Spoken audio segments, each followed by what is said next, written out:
Okay, we are plugged in and ready to go now. It's Sunday, the 2nd of April, 2017, of course. This is the Crazz Files podcast, C-R-A-Z-Z, and you can go over to the website, of course, Crazz Files. Check out over there, there's just tons going up, tons of great articles and videos and all sorts of things to check out, and you can subscribe to this podcast on the website as well. Get it delivered, and it's also over at iTunes. I do very well over there if you want to get it that way. Also have a great page over at Facebook, the Crazz Files. Also doing really well, so a ton of stuff going up there that might not go on the site, but that's linked there. Also is Twitter. You could check out another site called opensourcetruth.com. It's a lot of medical related stuff if you're interested in that. That links over to the Natural Solutions Foundation page over on Facebook as well. So continuing to move forward in our journey, bringing our listeners a lot of different content each week, I think. I don't think there's many people doing this kind of stuff in Australia that I'm doing, so I'm proud of that, and putting out a lot of good info. So I hope our listeners enjoy. I know they do. And also comment on the website if you'd like to. There's a scrolling comment bar, so turn it into your own blog. And also have an original content bar on the website now, so contact me if you have any interesting articles, original ones, and I'll turn it into a post. You could use whatever name you want. That always helps as well. But we are ready to plunge into the icy depths today with my guest Wayne Bush. Wayne has been on with me a couple of times before, so you can find the podcast with Wayne Bush. Tricked by the Light is his website, and it's W-A-Y-N-E Bush. And two of those are up on the Crazz Files.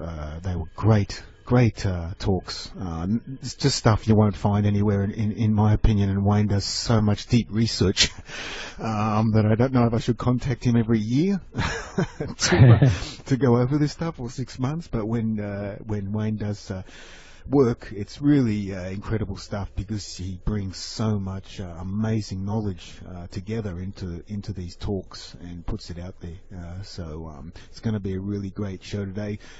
Good to connect plug into the matrix with you again today, Wayne. How you going over there?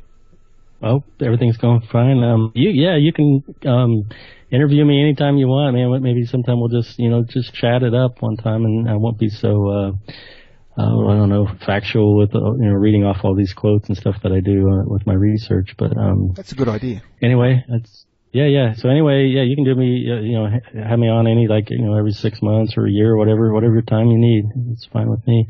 So anyway, thanks for having me on your show again, and I can't thank you enough.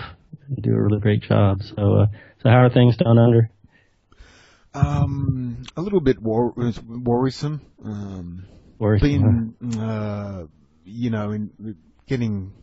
I don't know, Australia's going down a bit of a dark path, like many countries, so politically and everything, so doing a lot of work on that, and trying to maintain our health freedoms, and, right, as best we can. It's, I don't know, I've never seen things so crazy here, but,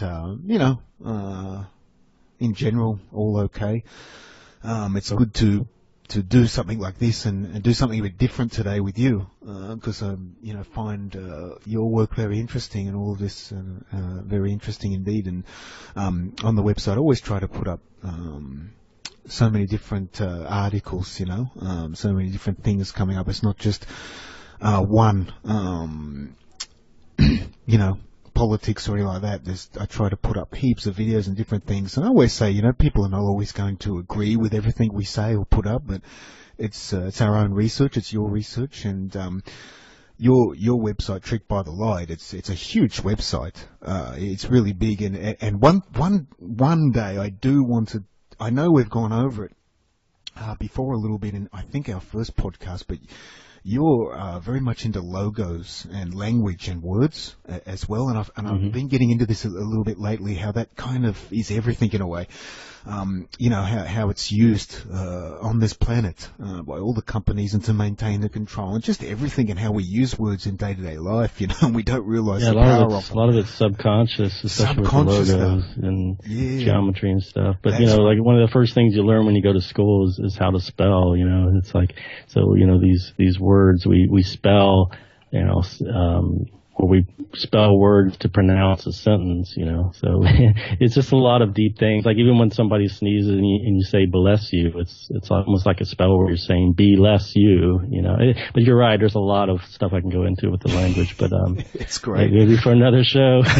Now you've got language on your side: music, movies, logos, aliens, light, everything. We've gone through it before. That would be a fun website. show, just all that stuff. I try to be a little more scientific, I guess, and not so cultural, But first off, I'd like to say that I don't claim to know what the actual truth is in absolute terms, because the cosmos is a very big place, and in reality, what we think we know may be a very small slice. So I'll share with you what I think I've come to learn from many years of research. And like you said, it's healthy to question things. And in the end, we have to decide what resonates with us as true in our own souls.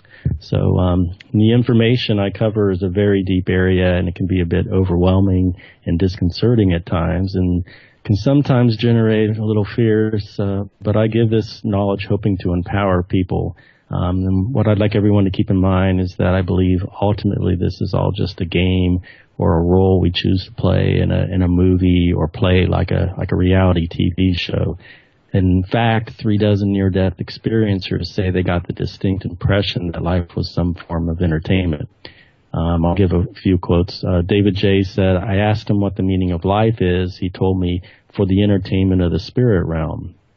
And Nancy D. said, "It is my understanding that what transpired during my NDE is the real reality. Life as a human is more like a dream, role in a play, virtual reality game, character in a drama, etc., though these words fall far short of actual explanation." And Myra S. said, "I realized that the real goal of the mind-created life game in life was to remove the veil of delusion and ignorance and reach the ultimate truth of one's reality and life itself." So my website is nametrickbythelight.com, and I investigate the commonly held notion and oft-repeated meme, especially in Hollywood movies, that the soul goes to the light when we die. Let me give first a quick overview of the website, and I propose that the plot of this game or show is that humans are imprisoned here on Earth by extra-dimensional entities that farm and harvest the energy of our souls for food. Since we are likely living in a holographic fractal reality, like the Hermetic principle of as above, so below, that happens to be the very plot of many Hollywood movies. And the heroes must save the people of Earth from the forces of evil, which often take the form of a villainous mastermind and his minions, such as aliens or scary monsters that wish to enslave mankind and feed off our life force. It's always light versus the dark. And this is always seen in the very popular vampire and zombie archetypes also, feeding off the life force. These archons harness the light power of our soul to sustain their worlds in existence. They do this by convincing us to willingly do this via our consent to give away our sovereignty or power voluntarily. It's all illusion projected from the consciousness of our own true inner light.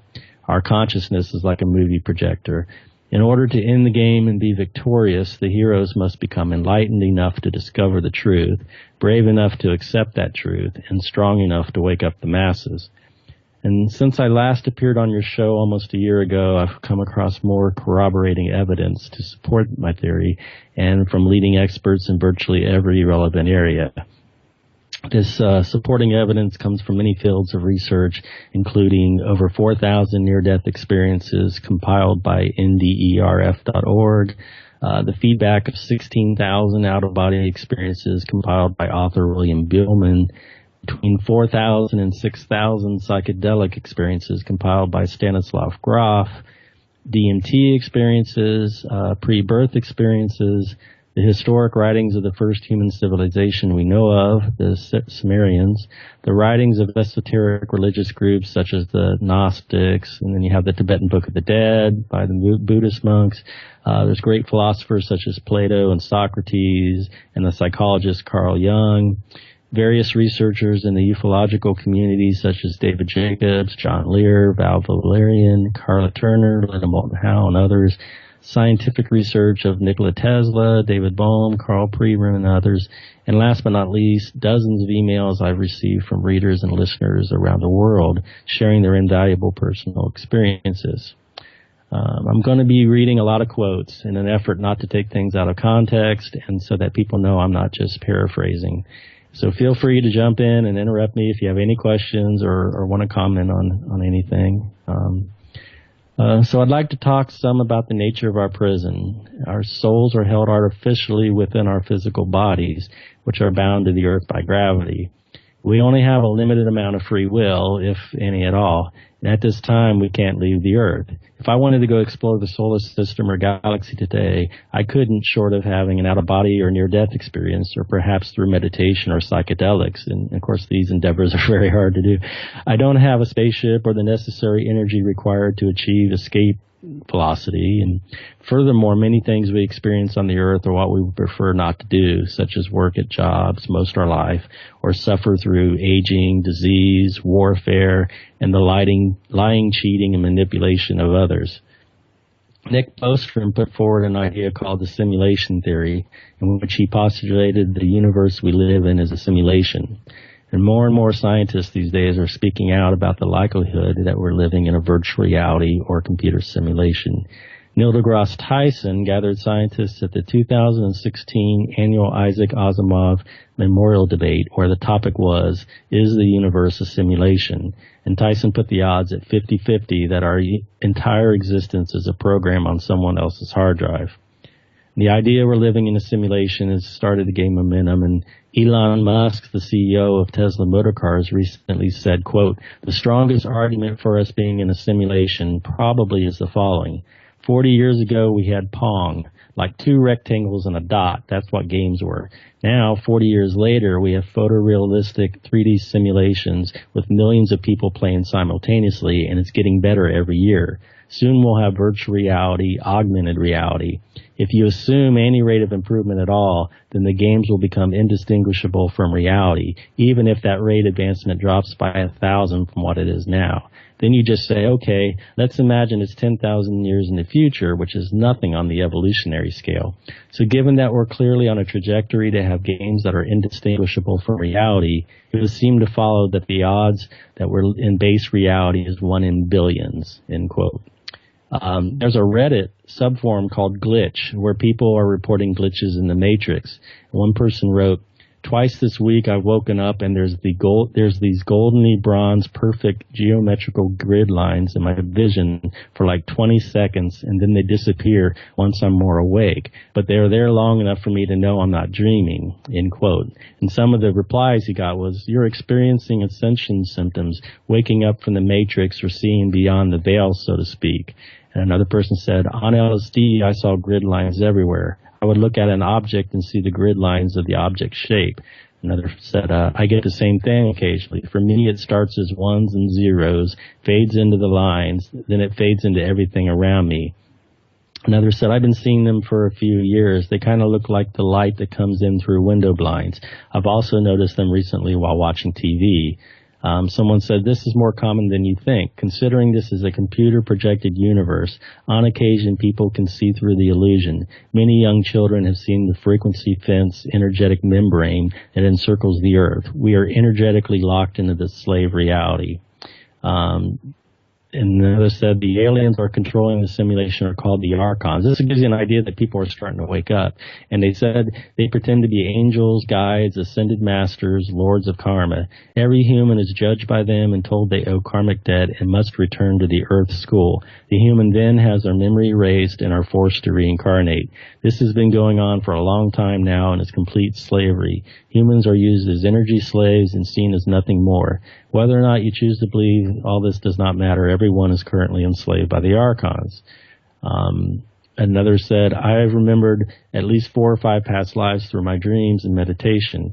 I strongly believe that most, if not all of us, have been here many times before. My brother has this theory on what happens in the afterlife to also be part of the simulation and is set up to trick us into staying in the cycle of being reborn onto this earth to simply produce more and more energy, that we are these powerful beings that don't even realize our own full potentials, even in the immediate afterlife, that you get a chance to try and figure it out each time you come back. back, and that there are other beings controlling it all. So pretty much aliens. We'll never know. And yet another said, it is absolutely a computer-simulated universe. Matter is actually holographic. The simulation is currently run by parasitic aliens called the Archons. They are parasites and are using humans as an energy source. To continue the enslavement, they have set up a complete con job in the astral afterlife. People are told they owe karmic debt and need more lessons. The human's memory is erased, and they are forced to reincarnate over and over. This has kept humans from ever advancing. In fact, most go backwards in development. The Archons see humans as cattle and nothing more. The entire simulation is actually an alien farm for harvesting energy. And I'm not sure if they're, getting this from me or how much of David Icke's talking about this kind of stuff, but the idea is definitely out there now. So we were basically an experiment to our creators. Does David Icke talk much about this kind of stuff? I think so. Yeah. I think I haven't read a lot of his newer books, but I know. As far as not going to the light? No, I'm not sure. I haven't heard that from him. There is a few good sites I follow that do mention this. But looking on the near-death experiences, it's almost like nearly 100% of people on that website.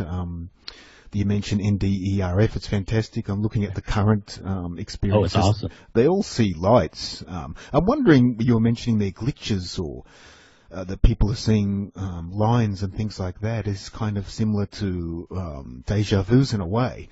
But these kind of glitches they're seeing, I wonder if that's that. I mean, they're seeing that around them.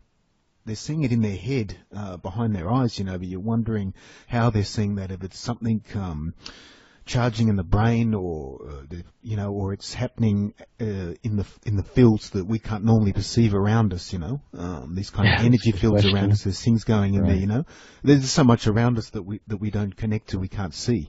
That's what psychics do. They can connect into all this, also they say. I think energy goes where attention flows, and now that people are starting to wake up to the possibility, and that thought is constantly in their head, you're going to start seeing. You're looking for more of that kind of stuff, and so I guess you do start seeing it. I guess as more people wake up to this, that would mean that there's some type of transition happening, energy shift on the planet that. Cosmically something's happening and people are starting to connect with this, whether they like it or not. But I guess everyone's going to be like on LSD. It's going to feel like they're taking LSD in a way, When I was at the local IONS group meeting, which is for near-death experience studies, and I asked them the questions like, okay, we've got 6-7 billion souls, and a lot of the near-death experiencers are saying we're this collective soul, that we're all, there's no division or separation, that we're all connected. So 6-7 billion souls, we've been coming here for 4,000 to 6,000 years, and it's like we still haven't learned all our lessons or learned how to love. And the response was that the Schumann resonance, which is the frequency of the Earth, just tripled or whatever from 12 from 8 to 35. I guess that would be more than triple, but and supposedly that's true, but what is it? Greg Braden was talking about that 15 years ago about the Schumann resonance and the magnetic field of the Earth, and they also said an energy was coming in from deep space, but that's the same thing they were talking about that 15-20 years ago with the photon belt, the Pleiadian channelings, and there was a supergalactic wave coming in. So I don't know, maybe it is true, and I hope it is, and maybe there is a shift happening, but I just don't know. It does seem like, as you mentioned, the Archons or this ruling controllers or whatever is behind the mask of time. It seems like something's keeping humanity down in the mud, in a spiritual sense as well. I mean, maybe it's time for this. Maybe it's time for the script to advance along a little bit in the movie. Right. You can't just have it just sitting still forever; it gets boring. Yeah, that's right. Yeah, it does seem like there's definitely something happening. Definitely, there's definitely people connecting to something, and there's definitely energy. Yeah. And that's what I brought back to that. If people are seeing lines and things. That would mean energy to me, and they're seeing it. They're starting to see it around them, because when you take ayahuasca, from what I know, and these psychedelic drugs, LSD, you do see all these kinds of lines and fields and things going all around that you don't normally see, even with strong cannabis, you can open up these parts of the mind. So it's, I'm just wondering how they were seeing it, how they were perceiving it. It's very interesting. When our bodies were designed, they were purposefully curtailed. I mean, the frequencies that we can perceive were purposefully, curtailed. Like we only perceive like 1 in 10 billionth or whatever the total electromagnetic spectrum, our visual, it was all by design, the way our eyes are engineered and our ears. And then I think we have like a regulator or a governor in our brain too, like in the hippocampus that just keeps us from the frequency from going higher. We're bound to this low frequency earth, which I'll get into in a little bit, but we're basically an experiment to our creators. It's like taking care of Sims characters in a virtual reality TV show for their entertainment. We're like pets to them. So NDEers say the earth is a school where we learn lessons and grow, but the very fact we have a food chain where creatures must kill and eat each other just to survive should serve as notice that there is something wrong in this design. I think the farming in humans is similar to the way we farm animals and harvest crops. When we farm animals like sheep and cattle, we try to make them reasonably content and happy and comfortable. We keep them well fed and breed them in order to produce more offspring. We care for our crops and ensure they get the right amount of water and sunlight. And we also recycle energy here on Earth so it can be reused, which may be similar to the concept of reincarnation or multiple lives. As humans, we like to think we're at the top of the food chain, yet we only perceive a very thin sliver of the electromagnetic spectrum in the form of light and sound. There are countless reports of entities called shadow beings, which people sometimes see at night, and reports by shaman and hypnotherapists of spirit attachments that gain energy from people. In fact, we get drained of energy on a daily basis and have to recharge our batteries at night when we sleep. Also, throughout the course of our lives, we lose energy. As a toddler, we're bouncing off the walls, and at the end of our lives, we walk with canes, are bedridden, or don't even have enough energy to stand on our own.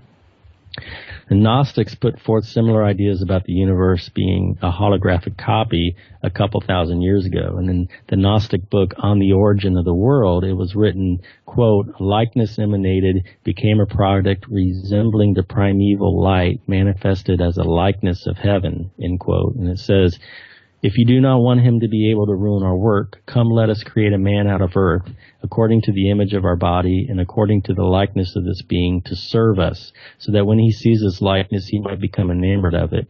No longer will he ruin our work. Rather, we shall make those who are born out of the light our servants for all the duration of this eternal realm." And now, quote, "Now all this came to pass according to the forethought of Pistis, in order that man should appear after his likeness, and should condemn them because of their mottled form. And their mottled form became an enclosure of the light.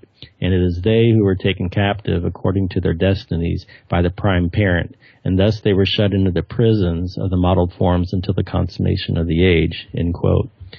I've previously mentioned how Gnostic texts say that the goddess of wisdom, Sophia, tried to create a likeness or image of the eternal light realms, which is the true heavens, but made a mistake or error. This error resulted in what was termed chaos and the creation of the demiurge, who's the false god or creator of this world we live in. It said, quote, "After the natural structure of the immortal beings had completely developed out of the infinite, a likeness then emanated from Pistis. It is called Sophia.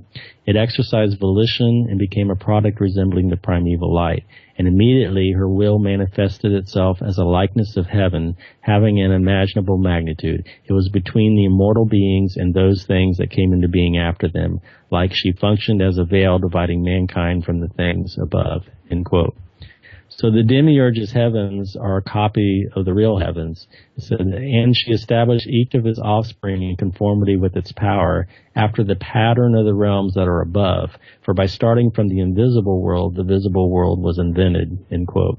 So the texts say this was done without consulting her consort, the ineffable Father. So thus the demiurge was, quote unquote, without spirit. There's perhaps a way of saying that it was an AI creation, having consciousness maybe, but no soul. And maybe Sophia's error or mistake is a way of saying there was a loss of information or loss of coherence when she made a holographic copy of the eternal light realms. In the Gnostic text, Pistis Sophia, it's written she had been deluded through the godlike self-willed, which is the demiurge, and had not been deluded through anything else save through a light power. because of its resemblance to the light in which she had had faith, end quote. So most likely this being of intense white light that the near-death experiencers go to is somehow related, or could be somehow related to the demiurge. And one more quote from the Secret Book of John, which is the Gnostic text, says, Yada-Beath, which is demiurge, said to the authorities, archons, with him, "Come, let us create human being after the image of God and with a likeness to ourselves, so that this human image may give us light," end quote. So this loss of information or incompleteness would be a form of ignorance and delusion because it was not an accurate or complete replica. And this is sort of how the demiurge is described, as being deluded and ignorant. And as Jung's allegory or metaphor of the shadow explains, it could result in envy or jealousy, since those are qualities of someone who's insecure because they're lacking the knowledge of completeness. After all, what is chaos but scrambled, disorganized, incoherent information and disorder? And maybe, just maybe, the light being in the near-death experience does have missions for all of us poor saps, and the missions for his sake. He's desperately trying to learn or gain that loss of knowledge when the holographic copy was made. So he sends us to gather info via all kinds of experiences so we can report back the information for his collective wisdom. And the holographic copy is not complete or full. There's a loss of info or coherence. So anyway, you lost some wisdom or consciousness when we came down to this realm. Like collectively, we're Sophia. I'm Sophia, you're Sophia. And we did not realize the demiurge would steal our power and keep us fettered in the material world. I'd like to read a couple of scientific quotes I pulled off the internet. And one says, quote, "For example, holograms appear three-dimensional because of the parallax that can be seen through the window of the hologram. Most holograms are recorded with coherent light, although some of the most commonly displayed holograms work in reflection and can be read out with incoherent white light." And another quote says, "The more pure the light, the greater the coherence length." So they are saying white light is not coherent, or that it's impure. In the field of psychedelics, which we were talking about a little earlier with ayahuasca, Stanislav Grof, who has research based on between 4,000 and 6,000 cases of LSD, has a book called The Cosmic Game. In the book, he relates a memory from one of his clients about 4 demiurges who helped co-create the world. And he also wrote, quote, "Since the divine play, the cosmic drama, is unimaginable without individual protagonists, without distinct separate entities, the existence of evil is absolutely essential for the creation of the world as we know it.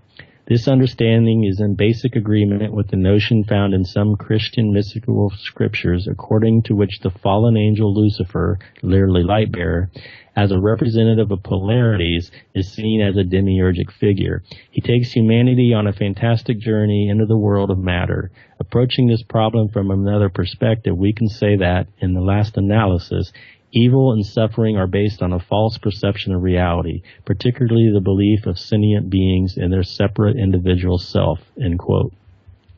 In his book, The Psychedelic Experience, Timothy Leary compares the psychedelic experience to the Bardo stages of the Tibetan Book of the Dead.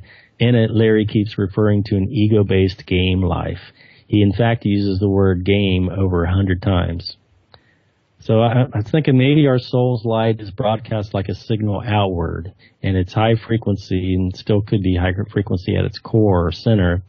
Could it be that it was slowed down as it traveled outward and the electromagnetic was built to keep us out and from getting back to the central core? So it's like there's the eternal light realms at the central core with a veil dividing it from these chaotic astral realms, and then there's an even longer signal here in the physical, and the entrainment is keeping our signal long and slow.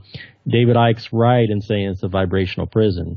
We think in terms of the soul being imprisoned inside of the electromagnetic field around it, but maybe it is better to think in terms like we were being kept outside and not able to go back inward. It's almost as if the soul signal transmission is getting jammed or interfered with by the electromagnetic field. A quote I found says, quote, "Another way to block a frequency is simply to encase it in a conductive substance. This is known as EMF shielding, or electromagnetic field shielding. What keeps us outside is our intent and attention. The power is in intent, so bringing it back inside your power is internal. Now, PBS did a 3-part series called Natural Born Hustlers on the most deceptive predators and the tricks they use to be successful. The narrator explains at the beginning of each episode, quote, "Every day animals face the single greatest challenge of their lives, find food or die. With no guarantee of where the next meal is coming from, the stakes couldn't be higher. So what can animals do to tip the balance in their favor? Would they lie, cheat, or steal from one another just to get an advantage, just to survive? Come on, of course they would. Meet the planet's greatest animal hustlers, the con artists, impersonators, and thieves, animals that will do whatever it takes to get a meal," end quote. Nova had a special, it was by National Geographic, called Creatures of Light, where they studied bioluminescent and biofluorescent creatures. And when threatened, certain species shoot bright flashes of light to stun and confuse their enemies. Many fish use light to lure food in. Anglerfish dangle a light in the darkness to lure their prey. Cuttlefish hypnotize their prey with a dazzling light show. Glowworms in Antarctica hang from the ceilings of caves and look like the nighttime sky, attracting prey who are lured by the lights. I just saw an episode of Limitless, which was about a bacteria that feeds off electricity, or electrons, based off a real life form here. And in the scientific book, The Body Electric by Robert O. Becker, he explains how the human body produces electricity. He says, quote, "Two separate currents, one from bone and the other from nerves, produce potential of opposite energies," end quote. A New Scientist article called "Meet the Electric Life Forms That Live on Pure Energy" says, "Unlike any other life on Earth, these extraordinary bacteria use energy in its purest form. They eat and breathe electrons, and they are everywhere," which end quote, which hints towards there being some substance to the claim. The article appeared in print under the headline, "The Electricity Eaters." If there's energy, there's something consuming it. So this points to astral parasites being absolutely logical. According to a Live Science article entitled "Strange, Humans Glow in Visible Light," it says, quote, "The human body literally glows, emitting a visible light in extremely small quantities at levels that rise and fall with the day, scientists now reveal. Past research has shown that the body emits visible light," end quote. According to another article called "Biophotons, the Human Body Emits, Communicates with, and is Made from Light," it says, quote, "Indeed, the human body emits biophotons, also known as ultra-weak photon emissions, with a visibility 1,000 times lower than the sensitivity of our naked eye," end quote. It appears that this physical reality and the astral one beyond it are thought constructs co-created as consensus realities.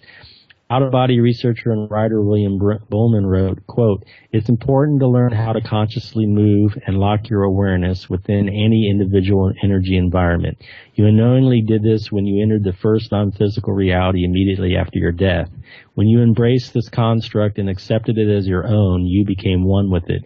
In doing so, you unconsciously locked yourself into a structured consensus thought matrix created by a group of like-minded souls." And remember, he's the one that did 15,000, he did a survey of over 15,000 out-of-body experiencers. So let's get a little bit into consciousness. Let me further explain how our soul and consciousness might be imprisoned here. When a baby develops a heart, it creates an extensive electromagnetic field around it. And this field of the heart may be what helps keep the soul imprisoned in the body, in addition to the chakra system. It's electromagnetic forces, not physical ones, that hold the soul in the body. Our soul or consciousness is imprisoned because of the electromagnetic field of the heart. Electricity is generated when a magnet is rotated, so the iron that circulates in our blood due to the heart's pumping may help keep us imprisoned, and also the spinning of the iron core of the earth with such a low frequency of 7.83 hertz. By chaining us to low frequency, we sit at a basically tranquilized state trying to wake up from it. It's a very low frequency, but not completely dead. We do produce electricity. So when the heart stops, the EM field dissolves, and so the soul is no longer bound within and is released. The heart, being a huge electrical producer and filled with iron, makes it a biochemical motor. The heart stops and then stops producing electricity, which causes the field to slowly fail until you can escape. So our soul fell in consciousness and is held within this electromagnetic field. And it dawned on me that the symbol that people draw for the heart, if you turn it upright, at least the top portion, is representing the toroidal field of the heart torus.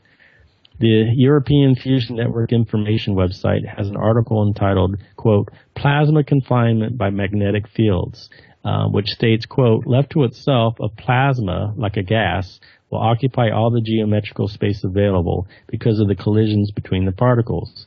Magnetic fields can confine a plasma because the ions and electrons of which it consists will follow helical paths around the magnetic field lines, toroidal configurations in which the risk of losses is removed by curving the magnetic lines around to form a closed loop, end quote.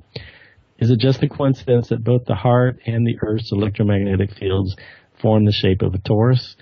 And in my opinion, this plays a vital role maybe in keeping our souls imprisoned here. There's 5 categories of brainwave states ranging from delta waves, which are the slowest, to gamma waves, which are the fastest, highest frequency.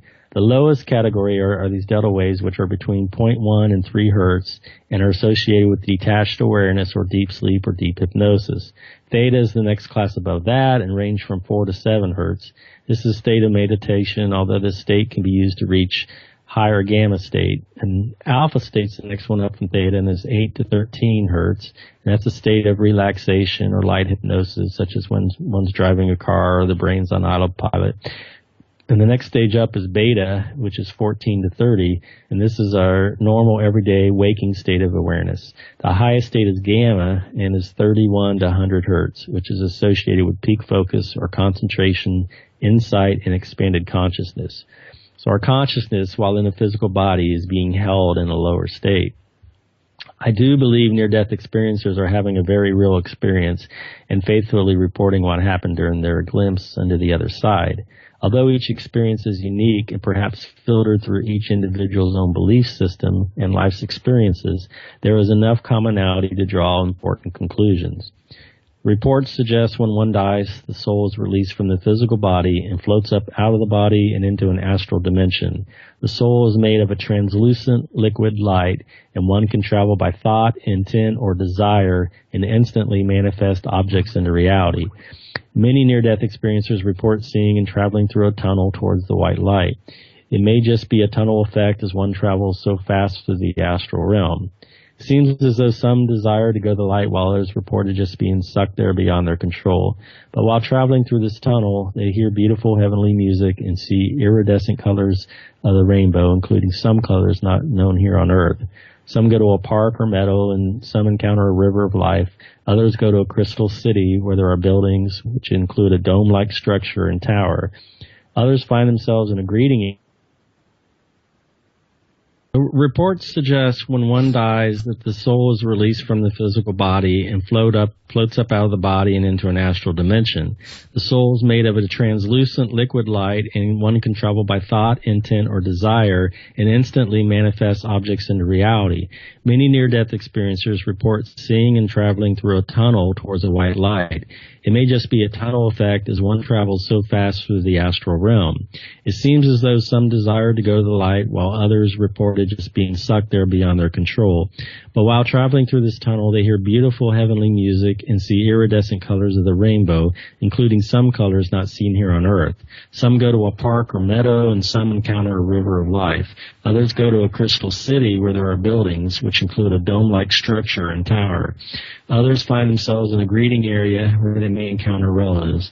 It should be noted here that obviously none of the experiencers actually died, but came back to their earthly bodies to continue on with their life. Some said they were given a choice whether to return, and many others told it's not yet their time, or that they had a mission yet to fulfill, although the mission is rarely ever told to them. Some souls underwent a life review where they relived every moment of their lives and how their actions impacted other people, and even beyond that in a ripple effect. While some were shown it on a screen, some definitely do say they were fully immersed in their life again, reliving it. Everything in our lives is recorded, and while the being of light doesn't judge us for what we did, we do tend to judge ourselves. NDEs reveal that a soul sheds its physical body and lower animal, everyday, normal waking consciousness, or ego, and experiences the afterlife with the true expanded consciousness or awareness of the soul, which is described as pure consciousness. Souls experience this state of super consciousness whether they go to the light or not. I've talked to NDEers who felt the love and they never even went through the tunnel or entered the light. It's the natural state of our soul, and being free from the physical body, which is yoked to an animal brain and counterfeit spirit. I'd like to read some examples of what they had to say about consciousness as a result of their NDE. Matilda M. said, consciousness remained totally alert, linked to this luminous flow to such an extent that it dissolved in it. I was this refined, sublime consciousness. Bruce C. said it was a totally different type of consciousness. It was without any constraints. Jeff C. said, I know my identity is an eternal existence now. I would no longer call it consciousness. It is a self-identity separate from consciousness, more like a super-consciousness. And Nancy H. said, although my body looked unconscious, my mind spirit was hyper-aware, end quote. Max Planck in 1931 said, quote, I regard consciousness as fundamental. I regard matter as derivative from consciousness. All matter originates and exists only by virtue of a force which brings the particle of an atom to vibration and holds this most minute solar system, the atom, together. We must assume behind this force the existence of a conscious and intelligent mind. This mind is the matrix of all matter, end quote. Robert Monroe was also a pioneer in out-of-body experiences, and he has this quote about Lush where he said, man's an experiment of someone somewhere who requires, likes, needs, values, collects, drinks, eats, or uses as a drug a substance identified as Lush, which is electricity, oil, etc. He says this is a rare substance in somewhere, and those who possess Lush find it vital for whatever it is used for. Faced with this question of supply and demand, someone decided to produce it artificially, so to speak, rather than search for it in its natural form. He decided to build a garden and grow Lush, end quote. There's this DMT experience where the person says, quote, the entity explained that it existed in another dimension so that it could feed off of human thought unhindered. I got a feeling that the relationship wasn't symbiotic. Perhaps these thought drainers somehow suck life energy from humans along with the mental energy, end quote. Another one said, quote, upon entering hyperspace, I perceived myself falling through a tunnel in zero gravity at light speed. Then once again, I penetrated a bubble membrane and was in what I refer to as the dome or the control panel. Only this time, instead of a perceived octopoid redirecting my awareness to various structures, there was this huge gelatinous hexagonal Rubik's Cube type machine, end quote. Another experience with aliens is from the article Aliens, Insects, and Elves, Oh My by John Hanna. It says, quote, the entity then initiated telepathic communication with me, explaining that it was quite surprised that I could see it, as this usually didn't occur. It said that it lived by extracting human thought emotion. Human thoughts were both the currency of its species, as well as their sustenance energy source. I was given the impression that, as the coin of its kind, different types of thought emotion were valued differently. Those with a more intense energy charge, such as fear or love, were worth more. The entity explained that it existed in another dimension so that it could feed off of human thought unhindered. I got the feeling that, he said, maybe these creatures had some influence on inciting wars or disasters in the human realm. Here's a DMT experience that was emailed to me. A reader of mine wrote me and related an experience he had while using DMT. He wrote, quote, a while back I had some psychedelic experiences that depicted alien farmers who shadowed me around their planet. They showed me some inner workings of life and how we are used as vessels for higher meaning. Death was no different than life, and I could see visual exchanges from one to the other. They were hands-on in explaining and preparing me for my next stages of existence. Maybe that sounds a bit out there, and maybe it was, but it felt profound. In fact, at one point, they drove a probe into my mind and said they removed something so that they could add another thing. When I asked what they installed, they simply told me that it was for long term. The first one I met was standing in a field behind a fence. It was very tall and lanky. It took me in and brought me to some others that were equally tall and lanky, gray, and emotionless. They put me in a bed that sort of felt like a bobsled. pushed me down a track to where I met with some others who were identical to them, but I was now in a lab. They shadowed me around, did the long turn thing, and then slid me down a track back to Earth in my consciousness, if you will. I remember specifically that I stood off to the side and watched stars shoot across the landscape from left to right in my vision, and was told that those were space travelers trying to make the transition from Earth to the farms. Death wasn't anything to be afraid of because basically it was the same as life. We were just assigned jobs. Life was a job on Earth, and after we punch out, we end our shift and report back to these farms. No souls are ever lost after that. We are reassigned. I'm not sure what they were farming. End quote. So next, I'd like to share some relevant information from the area of alien abductions, and I believe the aliens are astral-based and are able to shapeshift. Ufologist researcher John Lear told Art Bell during their 1994 interview, quote, "Mankind is an experiment. According to the documents that Bob read," Bob Lazar he's talking about, "the experiment has been going on for several 100,000 years. They made 65 separate corrections to a being that they made from whatever was on the earth at that time, made it or genetically engineered from something else they had to make us into what we are today, and what they refer to as containers." Now, what we contain wasn't specified. You can say it was blood, hormones, enzymes, that sort of thing. But also there's fairly good evidence that the experiment involved the soul, and that they can experiment with the soul. They can remove it, they can put it in, they can save it, whatever they want. That's my best guess. It has to do with the soul, end quote. In the 1998 Art Bell interview with John Lear, Art Bell brought up a previous interview where John Lear told him not to go to the light. He says, quote, "I recall you saying one thing to me, John, that has haunted me for years and haunts me today. We've had a number of guests on this radio program about life after death. Inevitably, in every warm and fuzzy life after death story, people rush toward the warm, inviting light, down the tunnel and into the light. And once you said to me, John, don't go toward the light. It's a trick. Go toward the darkness." John replied, "Now remember, I qualified that by saying that's what Whitley Strieber told me. Right now, I'm going toward the darkness." Later in the program, Art asked John, "Why the dark light?" And John said, "Because, according to Whitley, if you go to the bright light, you have made a conscious choice of which direction to go, and supposedly, according to him, at that point, if you go to the white light, the Greys, or whoever's in charge of this thing, can decide what to do with you. Now, they can either send you back into another body, or they can put you into the black box. Whereas if you go to the dark, you go right back into a terrestrial body, and you can continue on with whatever body you got into," end quote.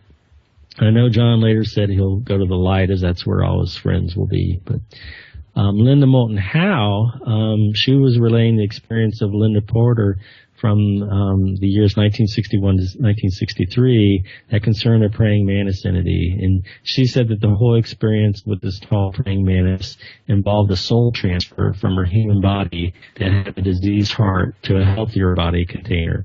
The clone was preserved in a transparent tube top and bottom that she called a resurrection technology. And this tall creature that guided her through this soul transfer, it says the emotional aspect is relayed via carrier waves that resemble sound waves but are not part of the human sound spectrum. But the waves can be felt and not heard. And in 2016, Linda appeared on Art Bell's Midnight in the Desert radio show and discussed the topic of mantis insectoids.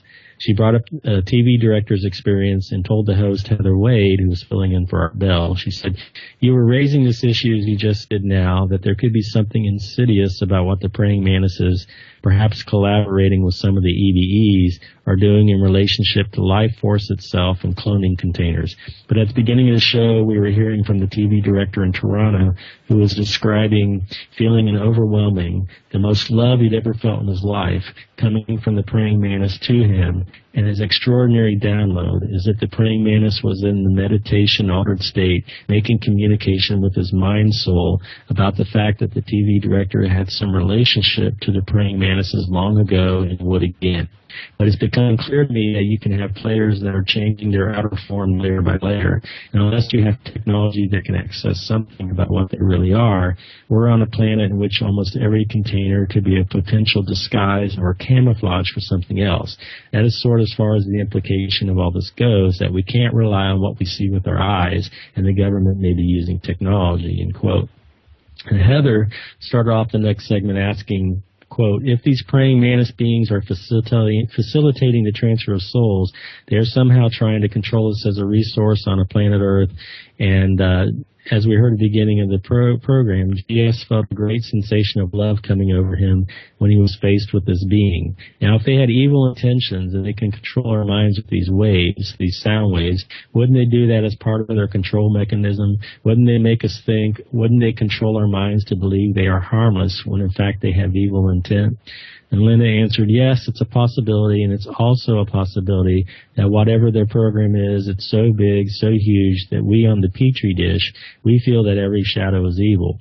We feel every tremor is something bad. If this big picture were possible and true, why would it not be clear to the people in the abduction syndrome who has which agenda and whether it is good or bad?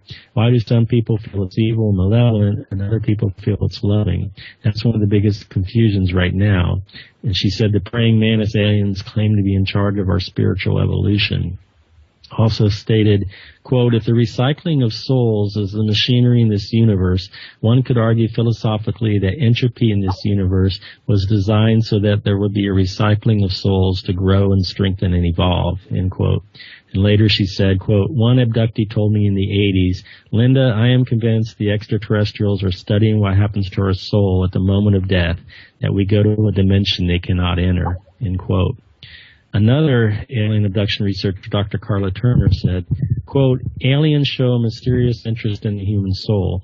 A young girl whom the aliens asked if they could borrow her soul, and two different abductees totally isolated from each other. It happened to both come from the St. Louis area, both shown at the age of 5 a gigantic metallic spherical object somewhere in space, and were told in essence it was the soul recycling center. A man who watched as his young body was killed and his soul energy released, captured in a container, and taken to a new replacement body where it was reintroduced to the body through the technology of the little black box you might have heard about in some of these cases, end quote. And during 94 appearance on Art Bell's Coast to Coast show, she speculated on the nature of aliens' purpose for interacting with humans and said, quote, my best opinion is that it is some form, metaphorically speaking, of farming, that we have some source for something, qualities of physical materials or energetic energy patterns, I have no idea. We might find that they could be considered more correctly perhaps interloping farmers in the way that we as a species has taken over wild animals time and again and domesticated them and genetically altered them for our benefit, end quote. And David Jacobs is a hypnotherapist who regresses abductees and said, I heard an Art Bell interview with Jacobs where he said he noticed a recent development with a significant portion of his abductee clients, and that is the clients were suddenly talking about their new best friend. And when asked what their friend's last name is, they didn't know. And in fact, they didn't know any details about them other than they really liked them a lot. And this phenomenon of hybrids, as he calls them, it resembles the near-death experiencers who meet a beautiful, loving being of light who loves them so much. And even though they were only in the light for a short time, they come back saying how they know the being is loving. And Jacobs also said these beings have the ability to control our minds. And there's another section here I have on the aliens that can appear as light, and I wonder if there's a connection between the alien abduction phenomenon and the near-death experience phenomenon. And I found this quote in hypnotist Edith Fiore's book Encounters. A psychiatrist reveals case studies of abduction by extraterrestrials. One of her case studies, Sherry, was taken up into a craft into a beam of light, and under hypnosis called, quote, it seems like I see a flash of light. I feel this pulsating, pulling kind of sensation. It seems like there's some kind of form that seems to be mostly light. I feel kind of frightened, much taller than I am, maybe 8 feet or so. Now I'm seeing something different. It seems almost like a leathery, almost amphibian type skin. It's kind of greenish, yellowish, and wrinkly large eyes, but I really don't want to remember. It's pretty scary. The one thing that I do see is that the eyes are very caring and loving, and I really sense that they really don't want to scare and worry about that. The caring is really evident in the eyes. The face I saw is gone. It was more amphibian than anything else.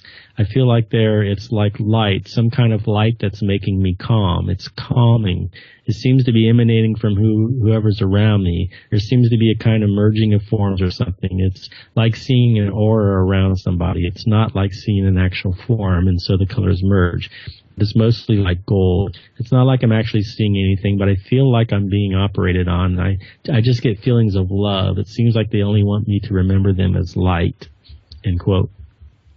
And this is from an abduction account of Betty Andreessen Luca from Raymond Fowler's book, The Watchers 2. And she says, "Oh, we're running toward the light now. Oh, I can see the elder is changing to a white light being, and the gray is changing into a light blue one as we're running closer to the light. Oh, I'm starting to change into a golden colored light. Oh, this is beautiful. Oh, this is wonderful, wonderful, wonderful. Oh, there is such love. Oh, there is such peace. I'm just engulfed in light and blending into that light. Oh, it's just fantastically beautiful. It's just so much love, so much peace, and so wonderful. It's everything, everything, everything," end quote. Val Valerian wrote this about the Greys being able to store energy. He says, quote, "The Greys are able to detect and perceive emotional responses from humans. Some of these responses the aliens find distasteful. In order to minimize their exposure to undesirable emotional wavelengths, the Greys will test humans and apply behavioral modification techniques to block specific emotional states. Likewise, they will encourage emotional states in the child that will result in emotional wavelengths that they can use. The Greys have the ability to feed on this energy. They have the ability to confine this emotional energy to containers that have eternal fields that will bottle the energy much like a magnetic bottle will hold a plasma. The effect of the use of this energy is like vitamins on the Greys. It gives them a boost in vitality. The Greys also have the ability to pick up and gather the energy emitted through the eyes. The Greys uppermost in the group hierarchy always takes the position in front of the abductee in order to absorb this energy, which is upgraded in quantity and quality by induction of the emotional processes in the human," end quote. There's this abductee named Truman Cash who had a book called The Eye of Ra, and he said, "After I was thoroughly inculcated in this white light amnesia room, 2 insectoids approached me and told me that I was ready to begin my new life. This involves an alien, a bug-like one, a praying mantis-like alien. I had the impression of a voice possibly programming something flashing in my head, and I'm just going on impressions. I saw that foggy light. I hear a voice say, 'Go to the light,' and I go to the light. The phrase, 'Go to the light,' it's an implant station. I see a big round sphere like a space station maybe. Okay, I'm going into this big, huge sphere space station. I'm going through a tunnel of light. At the end of the tunnel is this room and a body with intense light and power that just presses and pushes on me, forces me into this body. I can feel the body now as it pushes me in. They tricked me. They put me in a capsule and shoot it out of the planet. This light goes to this implant station that's just huge. Reminds me of a small planet or moon. It's just really huge. At the end of the tunnel of light, in this room with glowing white light, there's a body in the middle of the room. The light just pushes me into the body. Don't go to the light. I was right about that.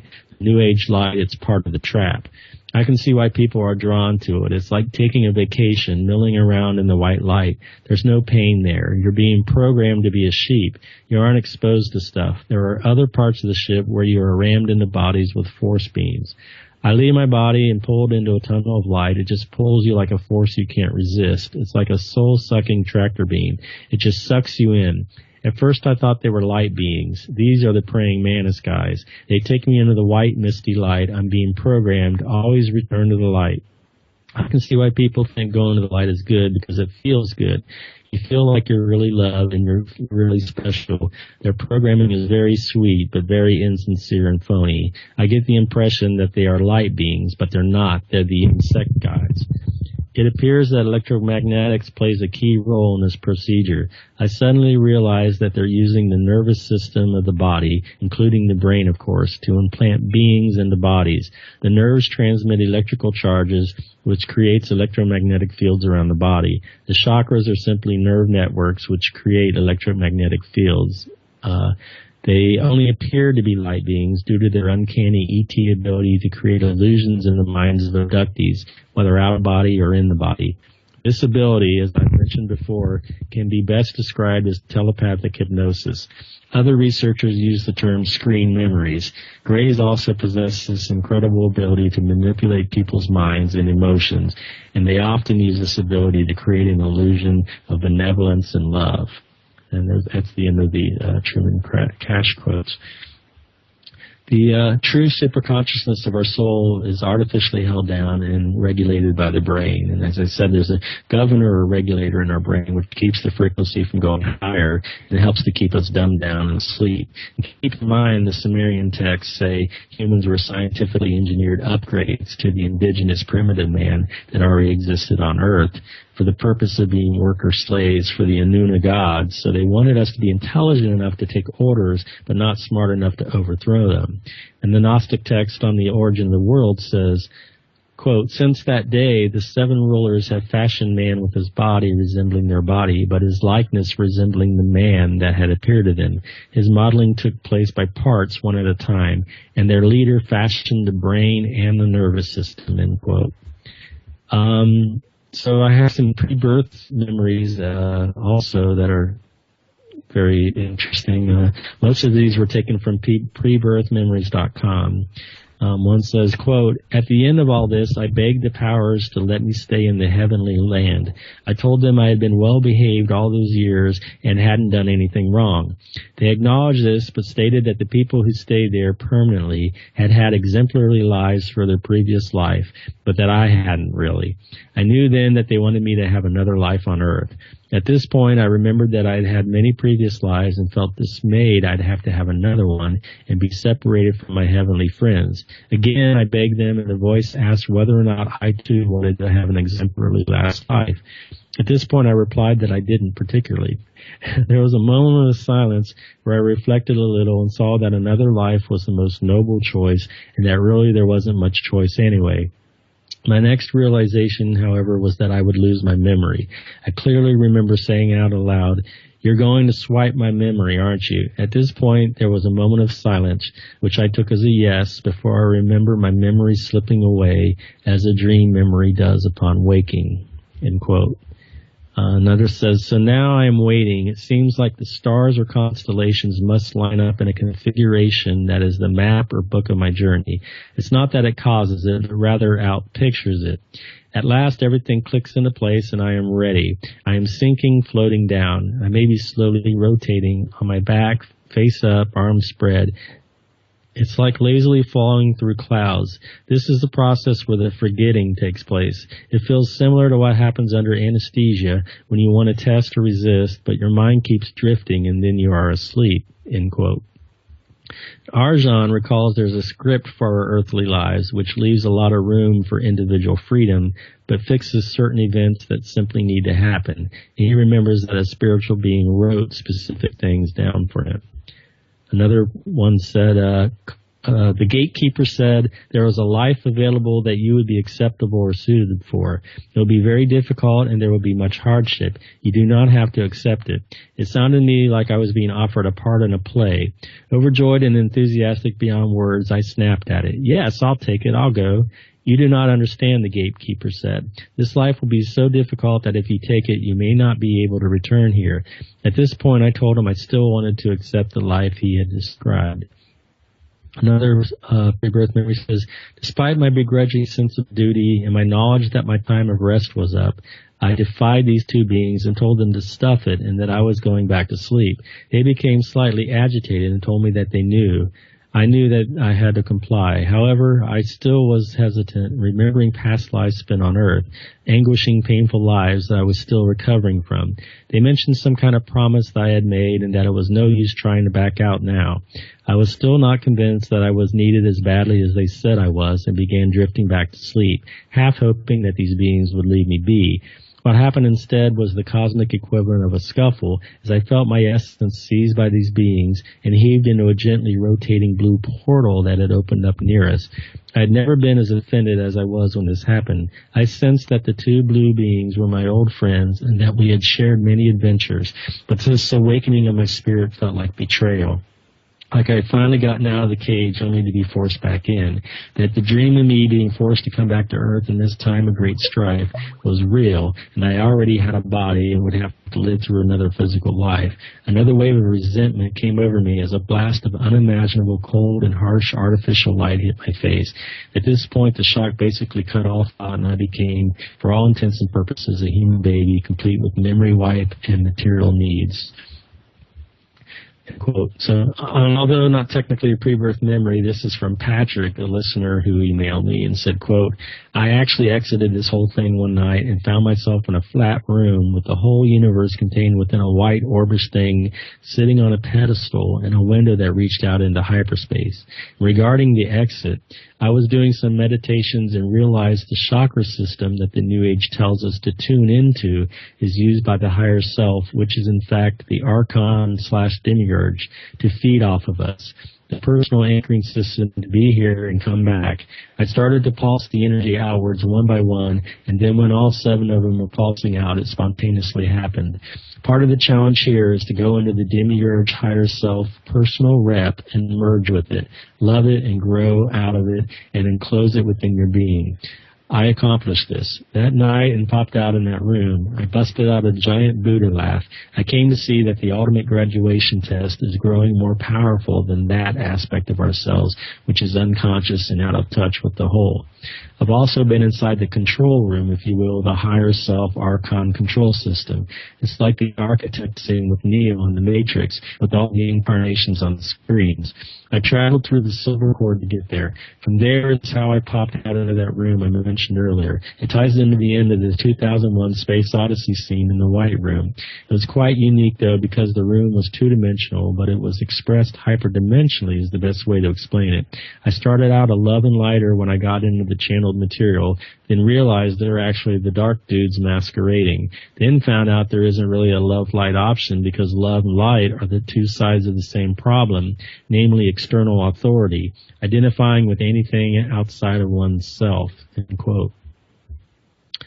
Some near-death experiencers even saw aliens and stated the being of light could shape-shift and take any form desired, ostensibly for the purpose of making the soul feel more comfortable. But once the possibility of deception is possible, even when they claim to have telepathy and access to all the knowledge, then how can we really be sure of anything? The last time I spoke with my friend who had a near-death experience and met the Demiurge, the creator of this world, he said he's been having a recurring dream in which once he agreed to come to Earth, he was in an egg-shaped vessel or ship, and he was trapped inside and couldn't get out. This container was connected to ones with others like himself. I've received a couple of emails of pre-birth experience memories recently, which I haven't shared yet, and one is from a man named Lars from Germany who remembers choosing a role before he came to Earth. He wrote, quote, so since I was born, physically prior to that, I can remember the state I was in. I remember a place, people, things, and most importantly, a kind of decision that was requested from everyone who came to this earth world, and that was to decide the factors by which we start living, like parents, gender, and what I want to be, like a worksman, a leader, a hero, a villain, whatever. Eventually, I said without hesitation, I want to be a hero, and the voice said, fine, you be the hero. Then I was born, and I also know that my mission is to tell people the truth, and that I was warned that resistance is big, and there will be a lot of it, end quote. Another woman wrote me from Seattle, remembers being killed in her last life, and she wrote, quote, I believe you are pretty much right on with your conclusions and wanted to share my pre-birth experience, which includes a memory of my most recent past life and my first memory from this one. I was murdered, and after I blacked out or died, I remember waking up in a gray metallic-looking room with garish, hospital-like light coming from everywhere. I was lying on something like a steel slab and was surrounded by stereotypical gray aliens. I was mortified. I had just been murdered, so I went from a nightmare to a hell. I remember putting up a strong fight, kicking, biting, throwing punches at everything, then blacking out again. The next thing I remember is being in a toddler's body and being carried by human-looking entities. They were tall, blonde, and very beautiful. I can only describe them as looking like the drawings people have made of Nordic aliens. When I first saw Game of Thrones, I noticed they resembled the Targaryens. However, I was still afraid, and knew intuitively that this was a disguise, and these were the same beings. They seemed agitated with me, like I had caused problems, and were very stoic and quiet. I then remember being shown a panoramic view of the Earth, like something you'd see at NASA's website. The very next thing I knew, someone was stuffing me into a frilly little yellow dress and white booties. I know that this was a memory from early infancy. I asked my mother how I was dressed when I was brought home from the hospital. She told me I was dressed in a lacy yellow dress and matching yellow and white booties. booties that someone in my family's father had knitted for me before I was born. There's no way I could have known this, as there wasn't any photos taken of me that day or none of my knowledge, and I was never told by anyone what I was wearing, end quote. I'm going to go on to shadow beings. Hundreds and hundreds, if not thousands, of stories involving shadow beings can be read on websites like yourghoststories.com. And there were over 24 accounts of NDEs involving shadow beings on ndurf.org. And there are thousands of people relating this experience with these shadow beings or shadow people, even shadow spiders. And some of the shadow beings wear different kinds of hats, like top hats. They're often seen leaning over a bed, whispering to a sleeping person. And you have to remember, sleep paralysis is only half of the sightings. And there's just as many people who are awake. Here's some quotes. One said, quote, last night, something popped up on the screen. Last night, a dark figure lay next to me and whispered in my ear, my army as I lay. Another one said, and I'd see a tall, dark figure by my bed, and I'd hear many things, whispering things I couldn't understand in my ears. Another one said, quote, there was one that it looked like a shadow spider that crawled into my pillow and started whispering things I couldn't understand, but the voice sounded demonic. Every time I'm having this episode, my body feels a tingling sensation, and I used to compare it more as electricity running through my body, end quote. Another said, I was at the point of falling asleep when I heard the most evil voice whisper in my left ear, something in another language which I did not understand. I opened my eyes, and above me was this dark, shadow-looking figure. It was blacker than black, and once it saw me it started to attack me, end quote. The Gnostic text described the shadow beings, quote, now the eternal realm of truth has no shadow outside it, for the limitless light is everywhere within it, but its exterior is shadow, which has been called by the name darkness. From it there appeared a force presiding over the darkness, and the forces that came into being subsequent to them called the shadow the limitless chaos. From it every kind of divinity sprouted up, together with the entire place, so that also shadow is posterior to the first product. It was the abyss that it appeared, shadow, deriving from the aforementioned pistis. Now matter is made of the bile of the shadow, for now as that jealousy, it was found to be an abortion without any spirit in it, end quote. The great Swiss psychologist Carl Jung wrote a great deal about archetypes, of which he identified 12. And in Jungian psychology, shadow or shadow aspect may refer to an unconscious aspect of the personality which the conscious ego does not identify in itself. He says everyone carries a shadow, and the less it is embodied in the individual's conscious life, the blacker and denser it is. It may be in part one's link to more primitive animal instincts, which are superseded during early childhood by the conscious mind, end quote. According to Wikipedia, it says, quote, Carl Jung stated the shadow to be the unknown dark side of the personality. According to Jung, the shadow, in being instinctive and irrational, is prone to psychological projection, in which a perceived personal inferiority is recognized as a perceived moral deficiency in someone else. Jung writes that if these projections remain hidden, quote, the projection-making factor, or the shadow archetype, then has a free hand and can realize its object, if it has one, or bring about some other situation characteristic of its power. These projections insulate and harm individuals by acting as a constantly thickening veil of illusion between the ego and the real world, end quote. Jung wrote, quote, it must be Jekyll, the conscious personality, who integrates the shadow, and not vice versa. Otherwise, the conscious becomes the slave of the autonomous shadow, end quote. The shadow is different than shadow people, but they are related, because if the shadow is your dark side, that could include fear, doubt, hate, anger, envy, greed, which is part of what the shadow beings feed off of. The trickster is the primitive cosmic being of divine animal. This is another quote from Jung. He says, the trickster is a primitive cosmic being of divine animal nature, on the one hand superior to man because of his superhuman qualities, and on the other hand inferior to him because of his unreason and unconsciousness, end quote. He says, quote, what actually happens is that the conscious mind is then able to free itself from the fascination of evil and is no longer obliged to live it compulsively. The darkness and the evil have not gone up in smoke. They've merely withdrawn into the unconscious, owing to the loss of energy, where they remain unconscious so long as all is well with the conscious. But if the conscious should find itself in a critical or doubtful situation, it soon becomes apparent that the shadow is not dissolved into nothing, but is only waiting for a favorable opportunity to reappear as a projection upon one's neighbor. If this trick is successful, there is immediately created between them that world of primordial darkness where everything that is characteristic of the trickster can happen, even on the highest planes of civilization, end quote. He also said, quote, the creator of the world did not fashion these things directly from himself, but copied them from archetypes outside himself, end quote. In the Corpus Hermeticum, God is called archetypal light.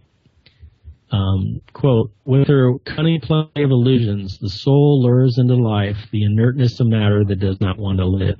She makes us believe incredible things, that life may be lived. She is full of snares and traps, in order that man should fall, should reach the earth, entangle himself there, and stay caught, so that life should be lived, end quote. He also said, quote, but to have soul is the whole venture of life, for soul is a life-giving daemon who plays his elfin game above and below human existence, for which reason in the realm of dogma.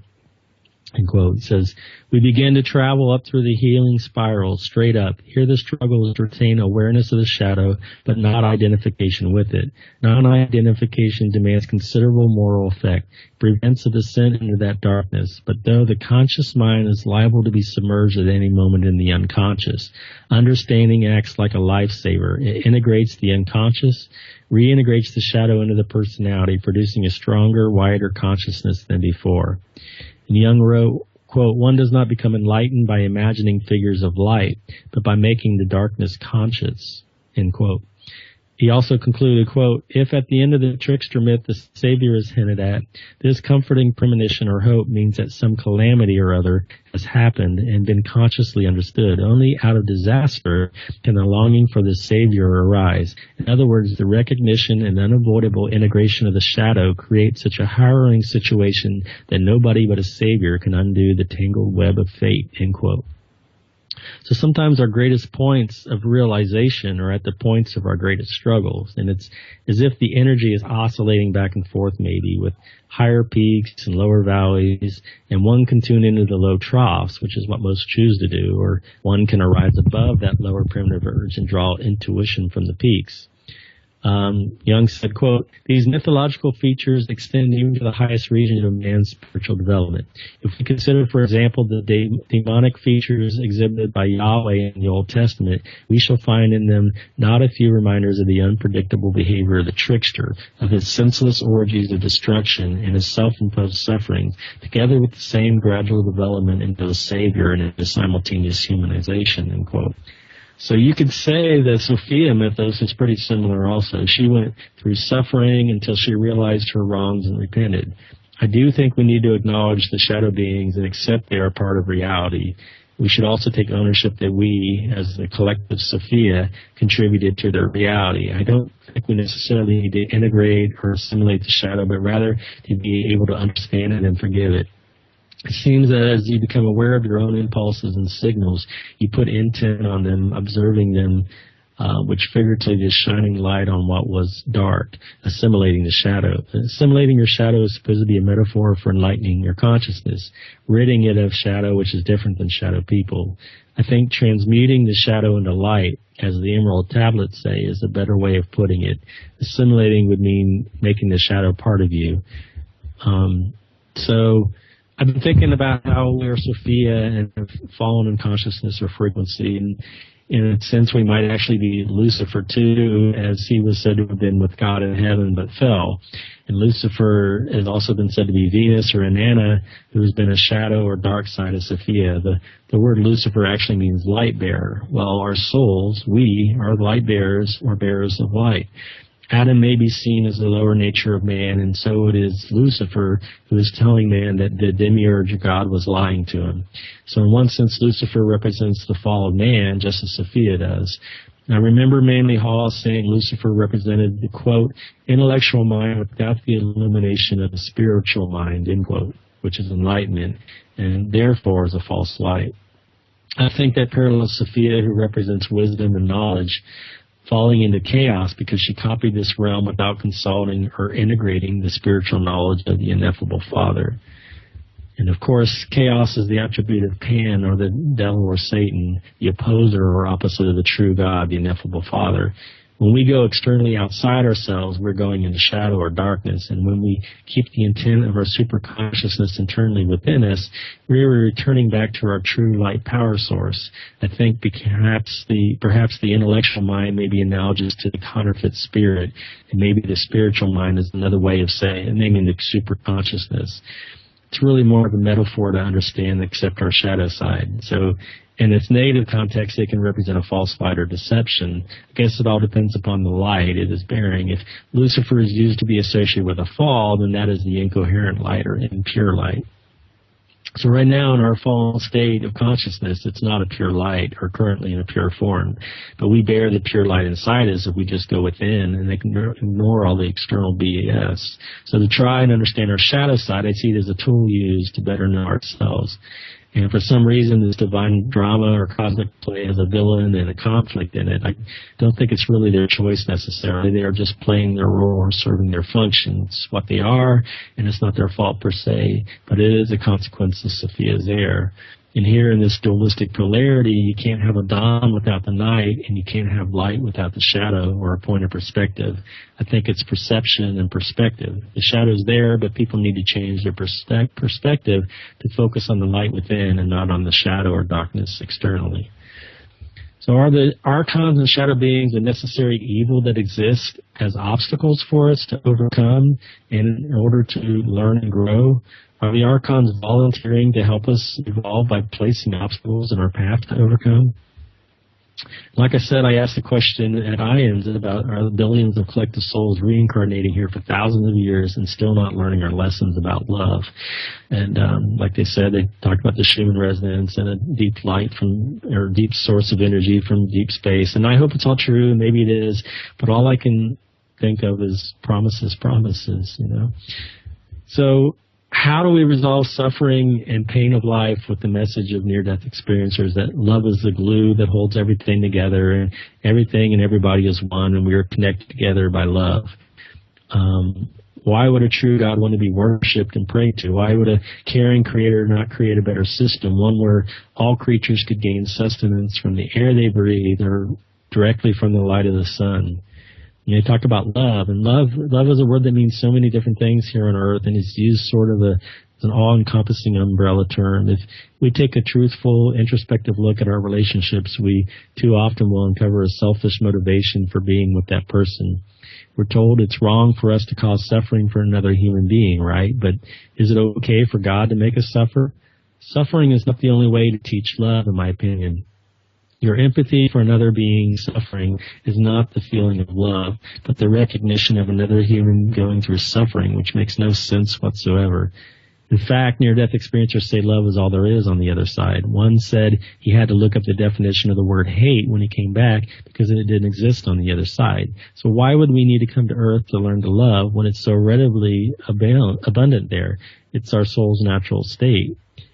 And there's euphoria. If you think about it, there would naturally be a heightened sense of relief or euphoria just being free of our heavy physical bodies, which keep us weighed down and uncomfortable. And perhaps part of this feeling of love and ecstasy is from our new heightened state of frequency or consciousness. Jean Jay said, quote, "Perhaps it was a euphoric trance of some kind. It was as if a spirit had consumed my whole being. I felt as if I had automatically become super holy. I almost felt like I became all-knowing of everything once again. I had no questions because I knew all the answers. I was feeling godlike and powerful. I felt like I had a direct connection to the powers that heal. I couldn't even believe the way I was feeling, but for some reason it all seemed to come together," end quote. And they talk about this knowledge and learning. Kara V said, "I experienced light beings who were knowledge and gave me answers to all the questions of the universe, universal truth and knowledge," end quote. So they say it would come back to learn more, to gain more knowledge, yet they claim all knowledge and wisdom of everything is present or available in the light. So what would be the need to come to earth to learn? Are we to believe our souls were created as blank slates or something, or that they were created incomplete, flawed, or defective, and the only way to gain wisdom is by incarnating here? I think that's kind of preposterous. If we are to learn through pain and suffering, then why is it oftentimes so random. If we have no memory of a past discretion from a previous life, then how can we know what we're being punished for, and therefore how can we learn? It seems any lessons learned here for life on Earth would not be relevant once in the light, where the environment is completely different and void of pain and suffering, and is reputed to be all positive and loving, where access to all knowledge in the universe is instantaneously available. While we're here on Earth, it seems like a really efficient system. And an efficient learning environment, it would seem there would be like an undo button in order to compare and contrast the results of your different actions. I don't understand why we don't have any innate memory or knowing whatsoever that this is a school or a test for us to grow or learn. After all, we are fully aware when we enroll at a university here that we are to learn and will be tested. Another major component of the NDE seems to be a feeling of interconnectedness with everything, or a oneness with the universe. And some mention being part of a collective soul. And the collective is a fascinating concept. Interesting that it occurs in some insects as a hive mind. The problem with the collective is that if the collective decides that you should go on a mission for the greater good, you basically no longer have any free will of your own. You're just a puppet keeping your own, you're just a puppet. Keeping your own sovereignty and not becoming part of any hierarchy seems preferential to me. We can still collaborate with each other in cooperation versus the bored collective of a hive mind bound to do the will of the whole versus having any independent free thought. It's pretty scary about it if you think about it. I think what one would give up by going into the light and merging would be one's free will or freedom and unique individuality or soul in exchange for slavery to what the collective decides. I don't know. I have the feeling that at death, this being of light may be absorbing the light energy from the souls and sending the souls back to Earth into another body with just enough light energy to sustain themselves. The Dalai Lama, he said, quote, "We can say, therefore, that this ultimate source, clear light, is close to the notion of a creator, since all phenomena, whether they belong to samsara or nirvana, originate therein. But we must be careful in speaking of this source. We must not be led into error. I do not mean that there exists somewhere there a sort of collective clear light, analogous to the non-Buddhist concept of Brahma as a substratum. We must not be inclined to deify this luminous space. We must understand that when we speak of ultimate or inherent clear light, we are speaking on an individual level," end quote. Of course, the Tibetan Book of the Dead says to go to the clear light. They say our life is like a blink of an eye there, but it feels like forever when we're here. And my friend said they don't feel our pain over there. He said, we're all connected as one, but my friend, or they say we're all connected as one, but my friend said the light being doesn't feel it during our life reviews. Every part of our life is somehow recorded, maybe by the temporal lobe, and then uploaded to the Akashic records when we sleep at night. We're born as babies so helpless and indoctrinated into a system that is designed to keep us ignorant and enslaved as workers. Why is the truth not more readily available to us? It seems we're all too willing to believe in a beautiful lie versus an ugly truth, as it's too painful to face, so we choose a form of denial over reality. Anyway, in the book of Pista Sophia, which is a Gnostic book, it actually talks about what are called the receivers of the light. And it says, "And Melchizedek, the receiver of the light, purifies those powers and carries their light into the treasury of the light, while the servitors of all the rulers gather together all matter from them all. And the servitors of all the rulers of the fate, and the servitors of the sphere which is below the eons, take it and fashion it into the souls of men and cattle and reptiles and wild beasts and birds, and send them down in the world of mankind. And further, the receivers of the sun and the receivers of the moon, if they look above and see the configurations of the paths of the eons, and the configurations of the fate and those of the sphere, then they take from them the light power. And the receivers of the sun get it ready and deposit it until they hand it over to the receivers of Melchizedek, the light purifier," end quote. And they also say, and quote, "And the 5 great rulers of the great fate of the eons, and the ruler of the disk of the sun, and the ruler of the disk of the moon, inbreathe within that soul, into that soul, and there cometh forth out of them a portion out of my power, which the last helper has cast into the mixture," end quote. And if it is an old soul, then the ruler who is in the head of the eons himself mixes the cup of forgetfulness with the seed of wickedness, and he mixes with every one of the new souls at the time when he is in the region of the head. And that cup of forgetfulness becomes the counterfeiting spirit for that soul, and bideth outside the soul, being a vesture for it, and resembling it in every way, being an envelope as vesture outside it. End quote. And there's different types of souls and maybe even soulless beings. And then there's soul contracts. And the near-death experiencer I interviewed who met the demiurge had to agree to a contract before coming to Earth. And also the man who wrote me, who's had dreams about the demiurge since he was a child, remembers the contract as well. Do we have sovereignty which we can claim? Do we and can we revoke the soul contracts we've made once an agreement's already been made? I think the contracts are definitely terminated upon death, and they would need our consent to get us to enter into another life contract. Here's a few other near-death experiencers who mentioned soul contracts as well. Jacqueline H.W. said, that was the contract I took on when coming into this life, end quote. Marie W. said, we had to go to the council meeting. I was allowed to be in the room, but not allowed to speak or interfere in any way. During the meeting, the masters asked for a decision to be overturned. They turned to me and told me that if I would agree to take on this new contract, I had to understand that I had been dead a long time by Earth time and had already ascended. They told me, I will suffer as any human woman who had my degree of traumatic death would suffer, but my healing would be greatly aided and accelerated through them if I would agree to the terms. Many discussions went around the council, the masters. Then they turned to me. Ultimately, I agreed. End quote.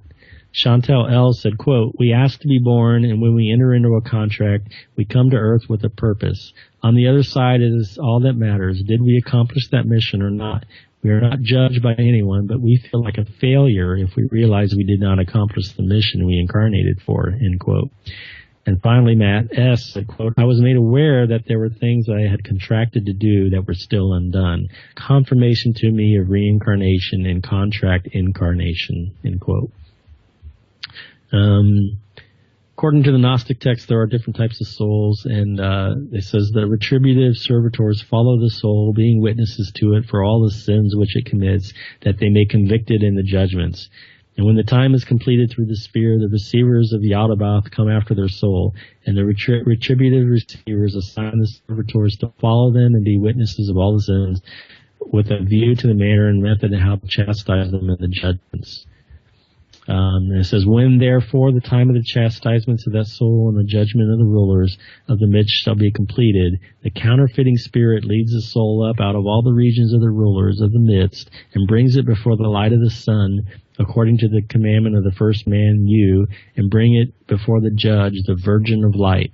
And she proves that soul and finds that it is a sinning soul, and seetheth her light power into it for its standing upright. And because of the body and the community of sense, the type of which I'll tell you at the expansion of the universe, and the virgin of light seals that soul and hands it over to one of her receivers, and will have it cast into a body which is suitable to the sins it's committed.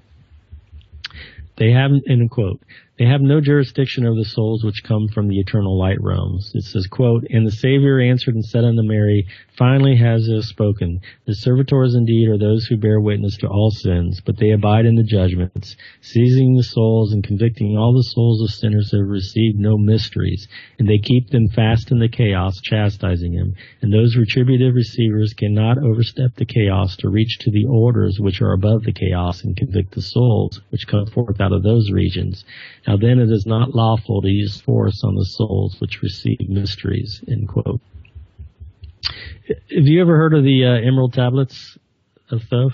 Yeah. Okay. Yeah, I actually was looking through that, and it lays out a lot of the whole laws of karma and the whole reincarnational cycle. I mean, I get the sense a lot of it could be propaganda, but there seems to be some deep wisdom in there.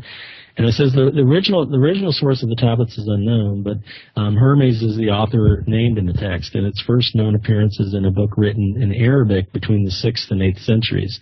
The text was first translated in Latin in the 12th century, and numerous translations and interpretations followed. But some of the one says, quote, here they come to earth and want to free man from their, here they come to earth and want to free man from their bondage. It says, quote, far in a past time, lost in the space-time, the children of light look down on the world. Seeing the children of men in their bondage, bound by the force that came from beyond, knew they that only by freedom from bondage could man ever rise from the earth to the sun. Down they descended in created bodies, taking the semblance of man as their own. The masters of everything said after their forming, we are they who were formed from space dust, partaking of life from the infinite all, living in the world as children of men, like and yet unlike the children of men. End quote. This part almost sounds like VR games of avatars incarnating from pods. It says, quote, there in the circle from eon to eon sit the great masters, living a life not known among men. There in the halls of life they lie sleeping. Free flows from their soul through the bodies of men. Time after time, while their bodies lie sleeping, incarnate they in the bodies of men, teaching and guiding onward and upward out of the darkness and into the light, end quote. And this passage talks about the nine and the lords of karma. It says, quote, custodians and watchers of the force of man's bondage, ready to loose when the light has been reached. First and most mighty sits the veiled presence, Lord of lords, the infinite nine over the other from each the lords of the cycles, each with his mission, each with his powers, guiding, directing the destiny of man, end quote.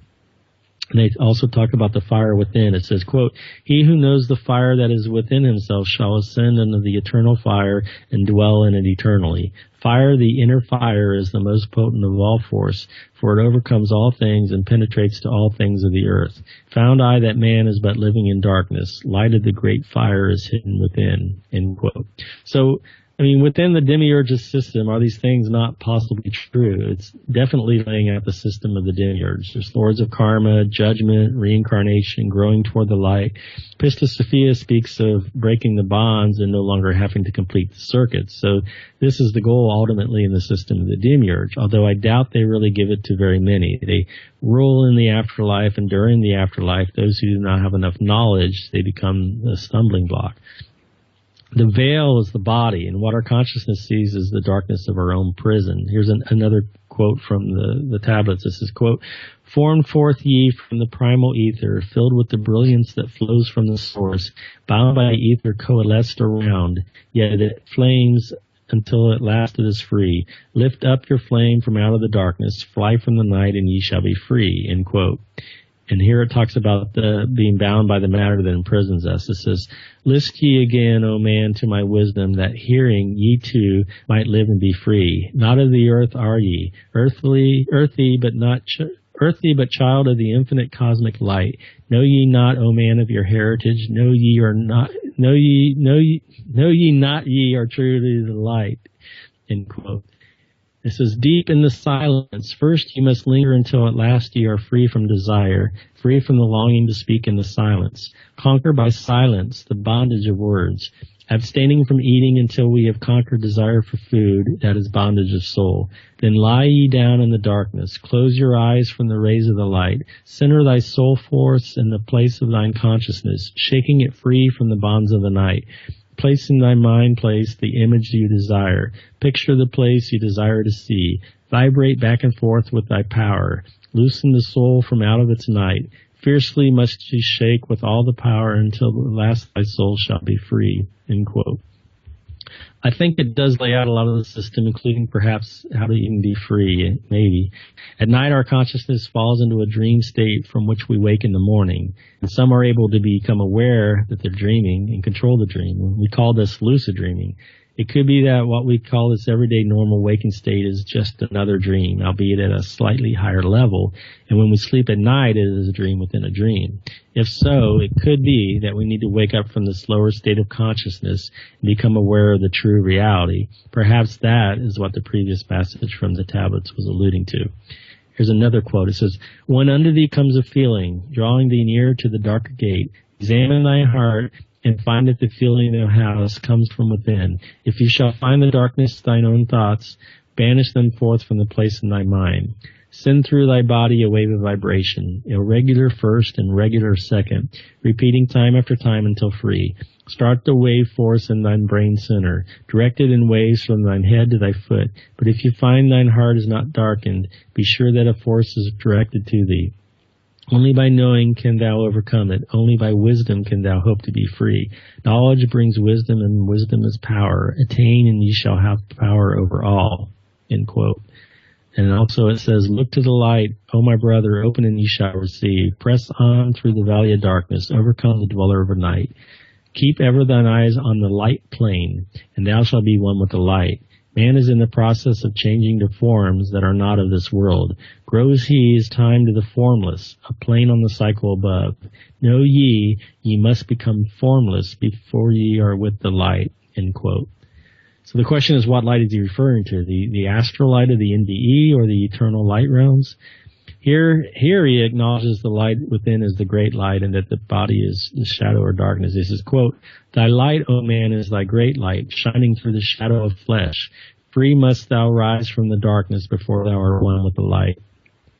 Also it says, I know, though hidden in darkness, your soul, a spark of the true flame exists. Be one with the greatest of all lights. Find at the source the end of thy goal, end quote. He says, darkness and light are both of one nature, different only in seeming, for each arose from the source of all. Darkness is disorder, light is order. Darkness transmuted. I just lost my place. Sorry about that. There's only a couple more quotes from it. A stupid thing popped up on my screen, and I had to close it down, and then when I did that, everything just moved. Just find the place again. I hate that. Yeah, so it says, darkness transmuted is light of the light. This, my children, your purpose in being, transmutation of darkness to light. See, it was a very key point of the whole thing, and it just messed with me. That's right. It's talking about the transmutation of darkness to light. That's very key. It says, know ye are threefold in nature, physical, astral, and mental in one. And the last quote is, on earth, man is in bondage, bound by space and time to the earth plane. Encircling each planet, a wave of vibration binds them to its plane of unfoldment. Yet within man is the key to releasement. Within man may freedom be found. So, that's the Emerald Tablets. They're worth a read. I mean, I don't believe everything in there necessarily, but, so it's pretty good. Yeah. The Gnostic text on the origin of the world lays out an end time scenario similar to the one my guest interviewee experienced. He said during his NDE that he met the demiurge who resembled the being described in Revelations, and he was shown a future earth after a time of darkness where everyone lived in harmony. And the Gnostic text states, quote, before the consummation of the age, the whole place will be shaken by great thunder. Then the rulers will lament, crying out on account of their death. The angels will mourn for the human beings, and the demons will weep for their times and seasons, and their people will mourn and cry on account of their death. Then the age will begin, and they will be disturbed. Their kings will be drunk from the flaming sword and will make war against one another, so that the earth will be drunk from the blood that is poured out, and the seas will be troubled by that war. Then the sun will darken and the moon will lose its light. The stars of heaven will disregard their course, and great thunder will come out of great power that is all above the powers of chaos, the place where the firmament of the woman is situated. When she has created the first work, she will take off her wise flame of afterthought and will put on her rational wrath. Then she will drive out the gods of chaos, whom she had created together with the chief creator. She will cast them down to the abyss. They will be wiped out by their own injustice, for they will become like the mountains that blaze out fire, and they will consume one another until they are destroyed by their chief creator. When he destroys them, he will turn against himself and destroy himself until he ceases to be. And their heavens will fall upon one another, and their powers will burn. Their realms will also be overthrown, and the chief creator's heaven will fall and split in two. Likewise, the stars in their sphere will fall down to the earth, and the earth will not be able to support them. It will fall down to the abyss, and the abyss will be overthrown. And one last thing on the origin of the world, it says, quote, the light will cover the darkness and obliterate it. It will become like something that never existed, and the source of the darkness will be dissolved, end quote. So we're going to start getting more toward the solution here. It's probably the greatest, most brilliant scientist who ever lived, and at least in my mind, was Nikola Tesla. And he said, if you want to find the secrets of the universe, think in terms of energy, frequency, and vibration, end quote. And I think he was correct about that. So we know there's an electromagnetic spectrum of energy that's classified by wavelength into radio waves and microwaves and infrared, and the visible region that's perceived as light, ultraviolet, X-rays, and gamma rays. And these are theorized to be about 81 octaves in the EM spectrum. In chemistry, the law of octaves is about the patterns of elements in the periodic table, stating that when elements are aligned according to their atomic weight, every eighth element shares similar properties. Of course, evidence of octaves can be heard in our musical scales, and so it kind of helps to show that reality is frequency-based. So I think we need to wake up or become awake. And the importance of frequency with respect to consciousness can be seen when we go to sleep at night. During normal everyday activity, our brainwaves are mostly in beta state, which is considered waking consciousness. As one becomes groggy or drowsy and tired, we start to operate and perform at a lower level. We become less focused and are forgetful and make mistakes. Then we go to sleep, we go into lower levels such as alpha, theta, and delta, which are a lower frequency. And at this point, we are almost unconscious. This is proof that we operate on consciousness and frequency. The average person probably has several dreams every night, which they usually don't remember. But then whenever we decide that we've had enough dreams or we've slept enough, or the alarm rings and we decide we have to go to work, we wake up or raise our consciousness to where we are aware or conscious. We dream at night and then wake up to a more real reality. And it's interesting that the word wake as a verb means to rouse from lethargy, apathy, or ignorance. It's also interesting that the word wake also describes the ceremony for presiding over a dead person. It's even more interesting that the word wake are waves left behind by a vehicle traveling through water. So in this scenario, the waves are brain waves, the vehicle's the soul, and the water is the firmament or above the firmament. We wake up when the frequency of the brain waves go up or increase to a higher frequency. So whenever we've decided that we are through living enough lives or dreams, we can decide to wake up and go to a higher level of consciousness, a more real or true reality. Just by raising the frequency of the waves, our soul leaves as it travels through the astral or etheric medium. So to raise the frequency is to shorten the wavelengths, or to actually not move outward at all, but to move back inward to our source. The Buddhists refer to superconsciousness as the luminous mind, and those who reach the higher gamma states of consciousness through meditation techniques combined with silence and compassion, such as the Tibetan Buddhist monks, they talk of the luminous mind. It's how to access a pure state of consciousness or awareness beyond even thought. And the Buddha states, quote, luminous, monks, is the mind, and it is defiled by incoming defilements, end quote. Now, Victor C. had this transformative experience, and he said, quote, what I believe is that while we are in this body, we are equipped with the consciousness that comes with it. The difference between how I view what this consciousness is in relation to my view of what awareness is. It is two different things. Awareness for me is what is behind the consciousness that comes with the functioning of mind and body.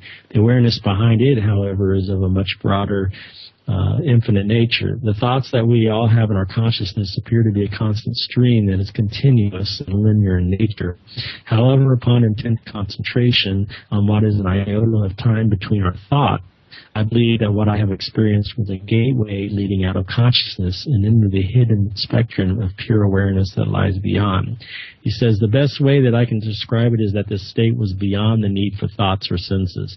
Thoughts and senses are things that, in my view, pertain to consciousness. Where I was, it was a state of pure awareness beyond consciousness, and therefore the need of thoughts or senses. What I experienced was the passing through of the space between my thoughts, which led me from the state of consciousness that comes with being in my body to the state of infinite awareness that lies behind consciousness, a state in which the body, consciousness, and all other attachments are surrendered and seemingly left behind, end quote.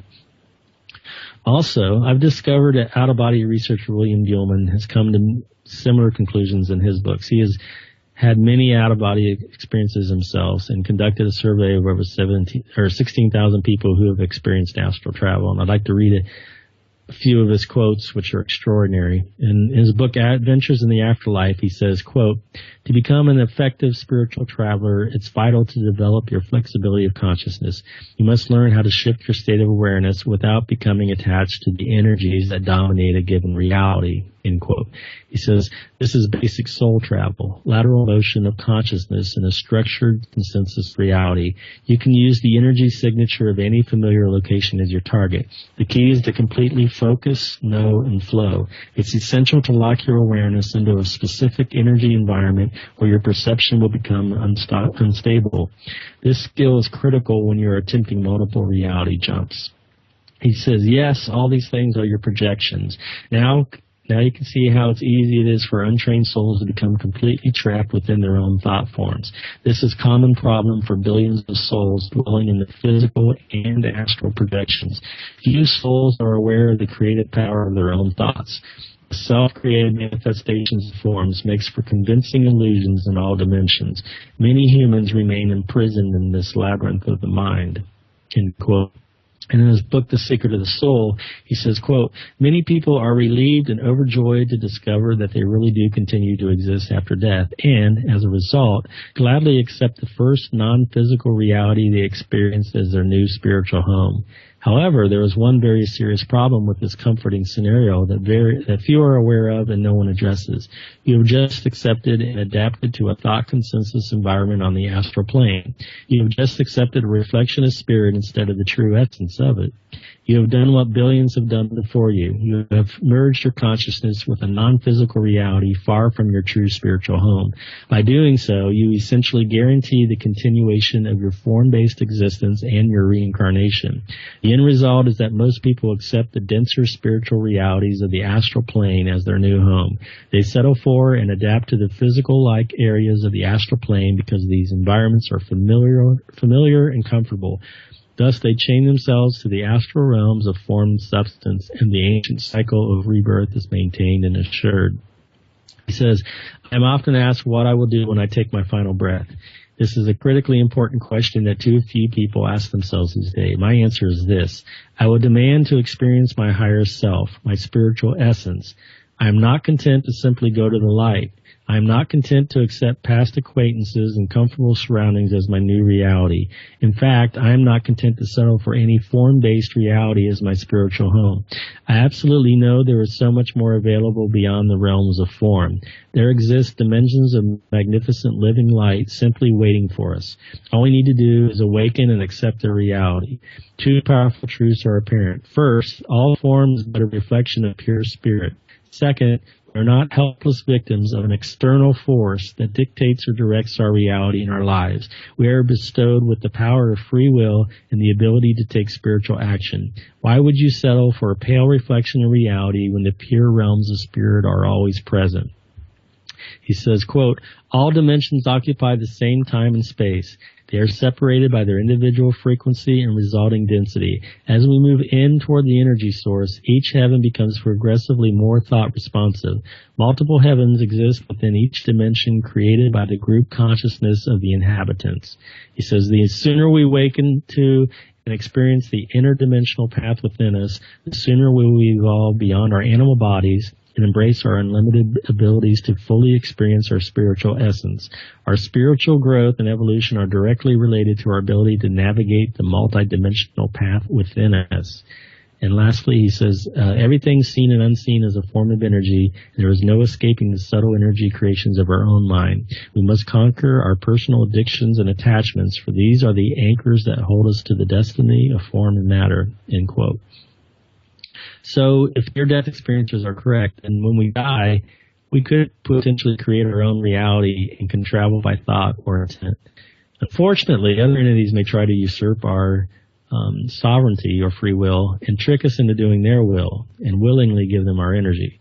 One could decide to go to darkness or avoid and stop relying on external sources and rely on one's own inner light to manifest reality. But this could be disastrous if one's thoughts and desires are not pure. One could potentially become another demiurge. The worst case scenario is you could go back to the loving light and get another shot at making your life better, and one could negotiate to go to a better planet or a world where there's maybe telepathy or no secrets. The key is to let go of emotional and mental attachments to Earth that keep causing us to come back. We need to be through and done with the game and all the drama. I've heard time and time again where the near-death experiencer's intention is directed back to Earth, and boom, back they go. According to the Life Between Lives research of hypnotherapist Michael Newton, soul groups review their lives and then eventually we're convinced they need to reincarnate again to learn more lessons. A new family is chosen and a life plan is selected, and once one is back in the light, it would be extremely hard not to be influenced into coming back to Earth again. And most souls, when they die, will be thrilled at the prospects of being able to have another shot at life, a do-over, getting the girl and keeping the girl, Many of the listeners of your show, however, will probably reach the point where they are not really easily amused with all the shiny, glittery objects here anymore, and maybe are ready to return to true source. If you enjoy life on Earth in a physical body, as some people claim, then you can choose to go light and reincarnate again with your friends. There's many trappings here on Earth that are tempting, and the challenge of overcoming obstacles to forge the life you want can be inviting. You could have a better situation in your deal with the demiurge. You could also refuse to come unless you're guaranteed 100% certainty of events. My friend who had an NDE and met the demiurge said eventually the demiurge gives up and there are thousands of years of paradise on Earth. So you could refuse to reincarnate until that time. If we refuse to go to the light, or at least to reincarnate, there are no souls to power their system. We could wait for the script to progress, but that seems like a passive attitude to me. I prefer to be proactive. Perhaps all we need is a critical mass to be reached, and it could be as low as 3 to 5%. If you're tired of this unending drama that a life on Earth in a physical body presents, then you can dissolve your attachments and ties to this world. To do this may be necessary to learn not to judge others or hold grudges or anger toward others. But to do this, it might be helpful for one to renounce the world and all its physical lures. And one must be very careful not to fall for the trap of agreeing to come back to Earth in order to save the world as a hero or be a savior figure. For you to agree to come here to be a hero requires a great number of souls to agree to come here in need of being saved, and so they must suffer. It's all a pretty sick, twisted game, in my opinion, just so that we can be a savior or a hero. One can't live a life of 75 years or more in a world where we're prodded and provoked without making mistakes, so forgiveness of oneself is critically important. One must be content with leaving this world behind, forever knowing that there are higher realms which are far better, where there is no suffering. Each soul must come to that realization on their own in due time. So try to raise your frequency and ascend within to the eternal light realms, as there are higher planes, and you should not be content with going to the first external light we see. There was this NDEer named David who went through 7 planes where each light was 1,000,000 times brighter than the previous one. And during ascension, one will likely go through what may seem like a series of wormholes, as there are multiple planes or dimensions. No pun intended, but one must have tunnel vision and ignore any enticing or frightening distractions that are just manipulated illusions or projections. Consciousness is a projector which the archons can hack. Yeah, we're temporarily trapped here on Earth by the electromagnetic prison, but at death, and maybe even now, it's a matter of redirecting our attention back inwards toward our true divine light source within, which is back at the eternal light realms. It's analogous to a rubber band being extended or stretched outward, but then snapping back to its original natural resting position, or a balloon being held underwater. As this happens, it will probably feel like shooting through a wormhole or tunnel, because the vibrations are getting shorter and shorter and faster from the outside into a shorter radius or diameter.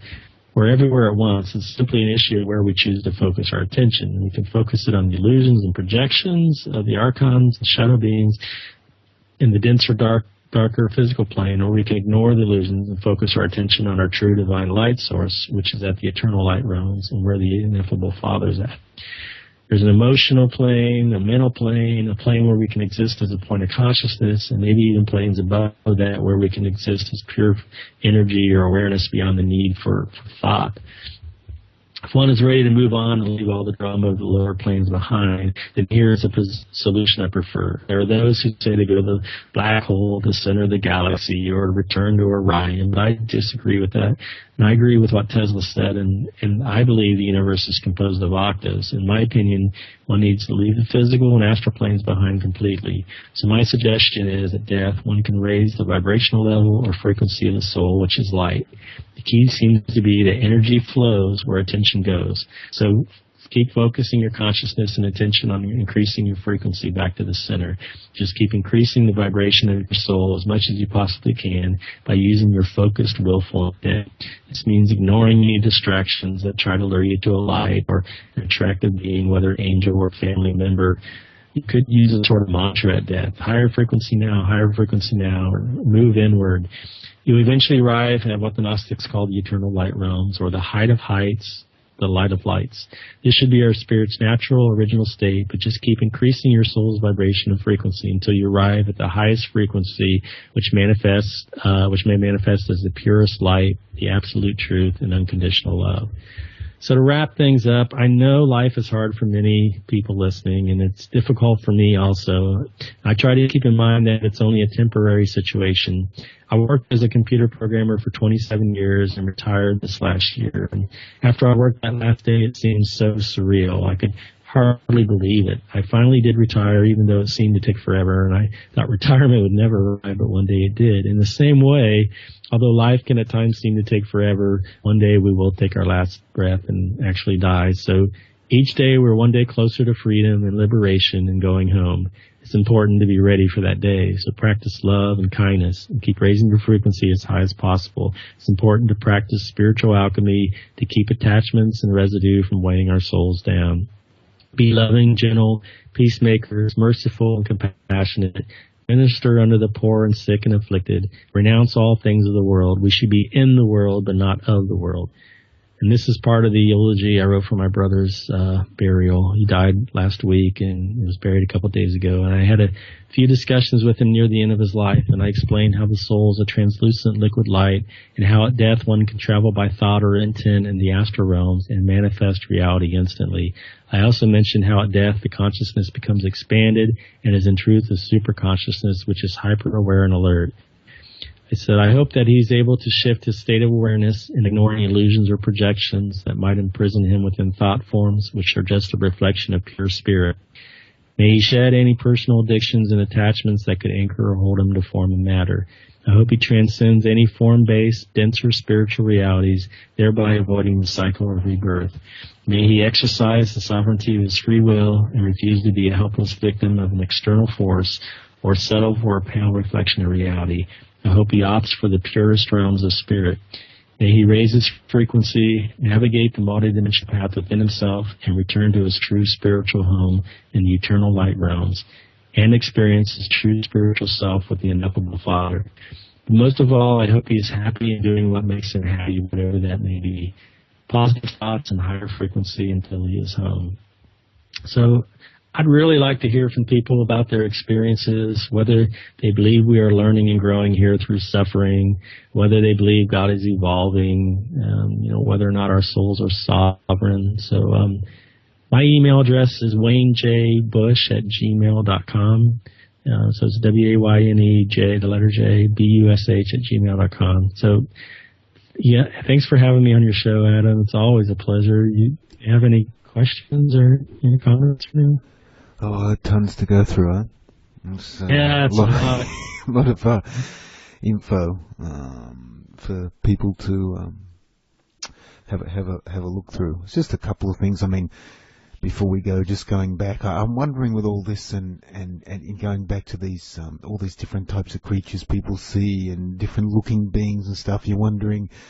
All these experiences that they're having, are they seeing what they want to, or what's in their subconscious, what they've witnessed in life or been shown in movies, films and books in the culture, to match what they believe that, is in their subconscious, so that, they could go into these experiences believing certain things and that's what they're being shown, which would ease the blow a little bit.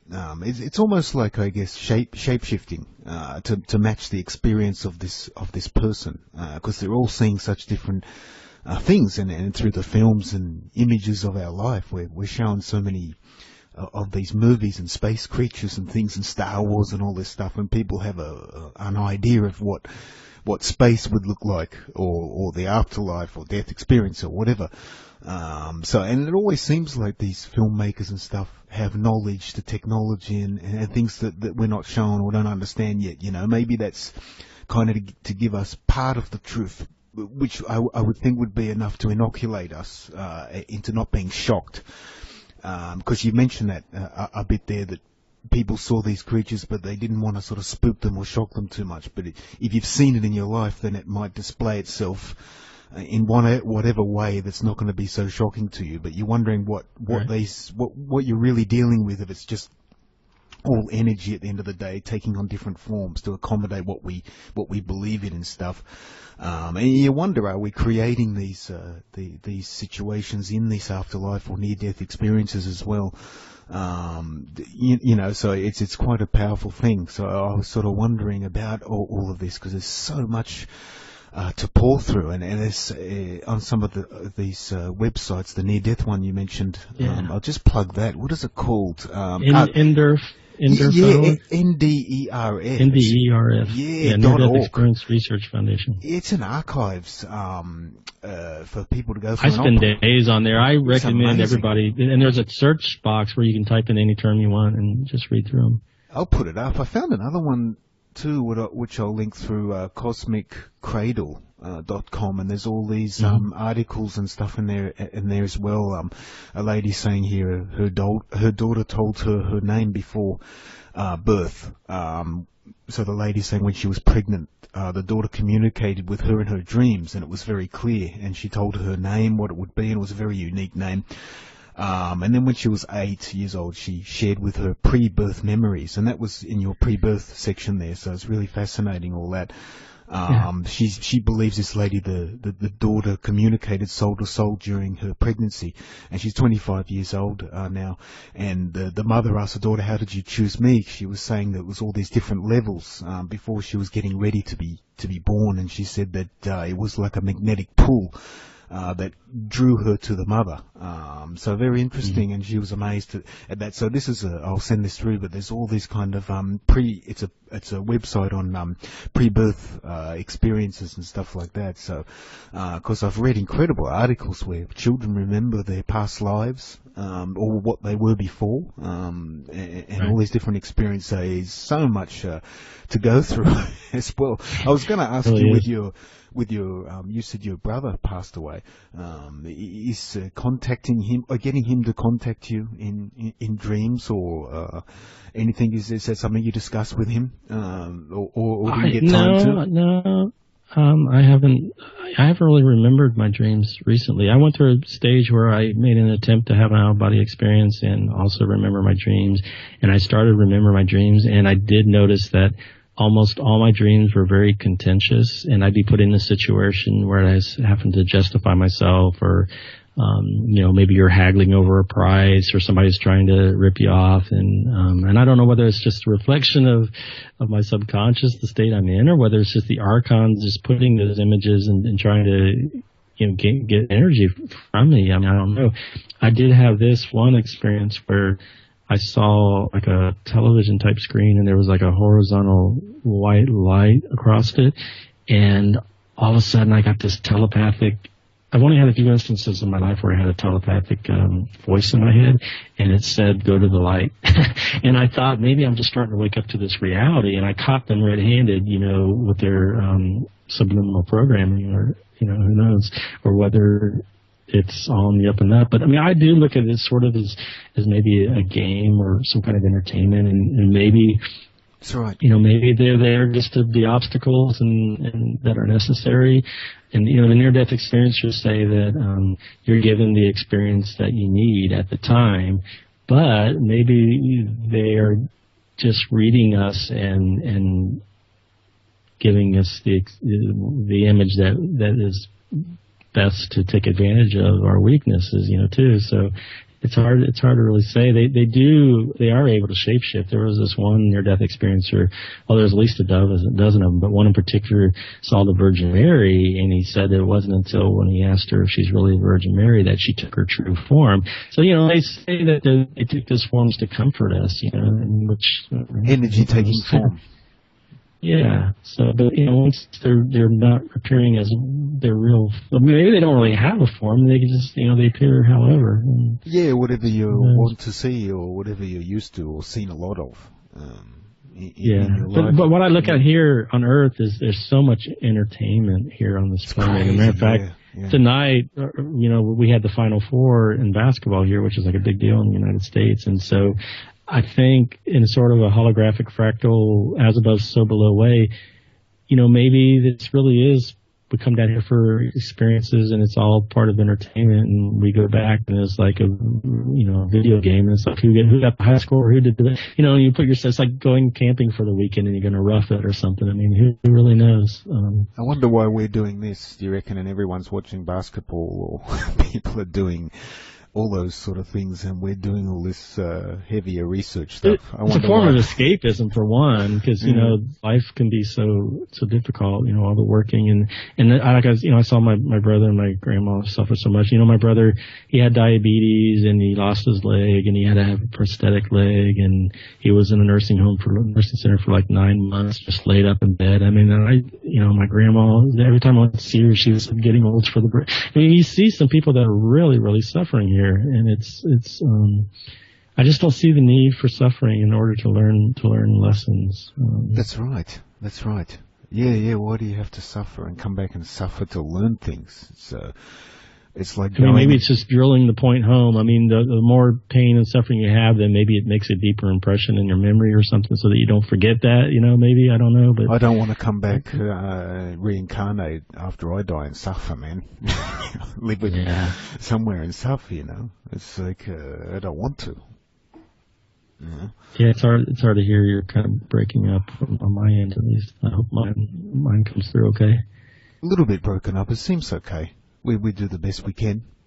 I mean, if not, I can always re-record it and hear and send you the file. No, it's been pretty good. Okay. You're all the way over in Texas, so sometimes Skype is what it is. Yeah. It can't be perfect all the time. It just depends. It's getting bad weather here as well. It could be in between somewhere. Could be those Archons. I don't know. I tell you, every time I try to do a show or something, all stuff goes wrong. I mean, I was going to go on Vinny Eastwood's show, and I got deathly ill, like pneumonia or something. I couldn't even hardly breathe and talk. And then I was still going to go on the show, and then he got sick at the last second too. So I mean, and I'll tell you, when I interviewed my friend who met the Demiurge, and he said he was very surprised that it actually recorded and everything. I was able to post it and everything. And that night after I posted it, man, I was having these like heart pains and stuff. I don't know if it was just, maybe it was panic attacks or something, but man, I was having chest pains and I thought maybe they were trying to kill me or something, It's You're definitely one of the main guests I've had that has a lot of problems. We've had problems today. It took about 20 minutes, didn't it, get you back? Something crazy going. Your computer shut down. My computer never does that. Yeah. I know. We've had that before with you. Someone's interfering. It's I don't know. I hate being negative, but it just seems everywhere I look nowadays. People are being poisoned and dumbed down still. And distracted with this meaningless entertainment. And I've noticed it's getting more demeaning, and it just seems like people are losing their morals. A lot of these kids now are watching so much pornography, and they're doing these, committing rapes and filming it and uploading it so other people can see. They're copying these pornographic films. You're getting a lot of this sort of stuff happening, and it seems there's everywhere I look with it, vaccines or stuff they're putting in the atmosphere, in the water and things. People are being dumbed down and poisoned, and wherever you look as well, there's always been all this war, and you mentioned a section in there about the Archons. And I had the thought, I had the thought the other day that a lot of these movies, like, Apocalypse Now, it's all about war, or all these movies where, somebody's got cancer and they're dying and they're just the saddest, you're watching people suffer in the movie, or people, all this shooting and killing in the movies, and people just lap it up. I mean, it's reality, and people think, why would these Archons or whoever get entertainment from all this? Well, shoot, we do, man. Half these movies are the ones that win the awards and make all the millions of dollars. They do. Well, if it's an energy thing, I mean, that creates fear. Subconscious, you're watching it. I mean, even if you're looking at bad stuff online now, and I've heard people say that, even on YouTube or wherever they go, they're getting all these advertisements and websites and things content popping up to horror movies or those sorts of things, because it's learning everything that you do. I mean, it's like a another world, the computer world, and as people are looking at all this negative stuff online all the time, and they're being fed that, the whole time on there as well. And it seems that they do like that. And, it's a powerful thing. As you mentioned, the basketball, you have the big sporting events. There's sometimes 40, 50, 70,000 people at these sporting events just watching these games of football and soccer or whatever you call it, and it's just so powerful, Well, I think the archons can feed off the positive energy as well, like especially when you're in a euphoric, frenzied state, and especially when you go to like worship centers and absolutely, a lot of people together. And then they say, "Let us pray," are they talking about PREY or PR? Who's the us and who's the which type of prayer are they talking about? It's crazy. So, well, it is. Archon is a Greek word meaning for ruler or lord, and this is referring to interdimensional beings that have a long history of control and domination on Earth.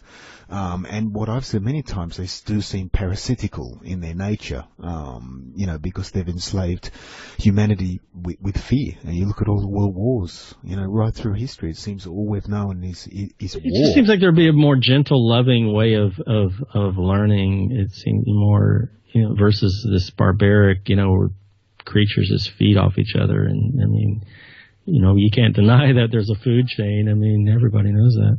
Definitely, but we'd be looking at energy, wouldn't we? So, it's I don't know. I always ask that a million times. Are they just men in suits controlling us, or is there something deeper, Right, and they call them the Men in Black, right, or the Shadow Government, Yeah, but what are they really, Who are they? Right. Who's controlling them? Have they given up something, whether it's a soul, or are they being, is it a parasitical thing? They're being almost possessed, so hard to say, but, Yeah, I think they're controlled by interdimensional entities. That's right, yeah, you always hear it's just about power and money and control, but it just seems so much more, because it is a fear thing, just in London recently, these attacks, terrorist attacks, and they pump it through the news. Seems like the news always have it perfectly ready, and their wording and everything, and it's all the same news being recycled. 9/11, you go back to that.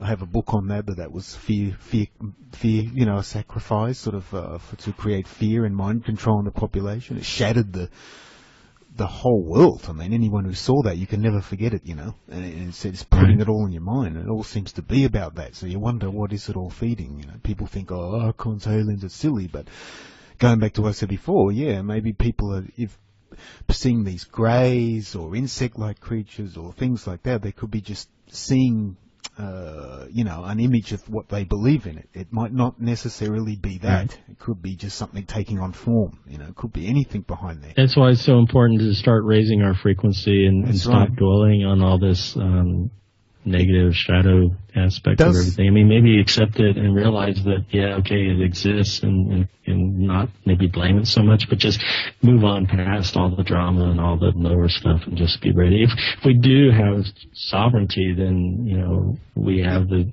power or the free will to just make our own reality. So why not choose something more positive?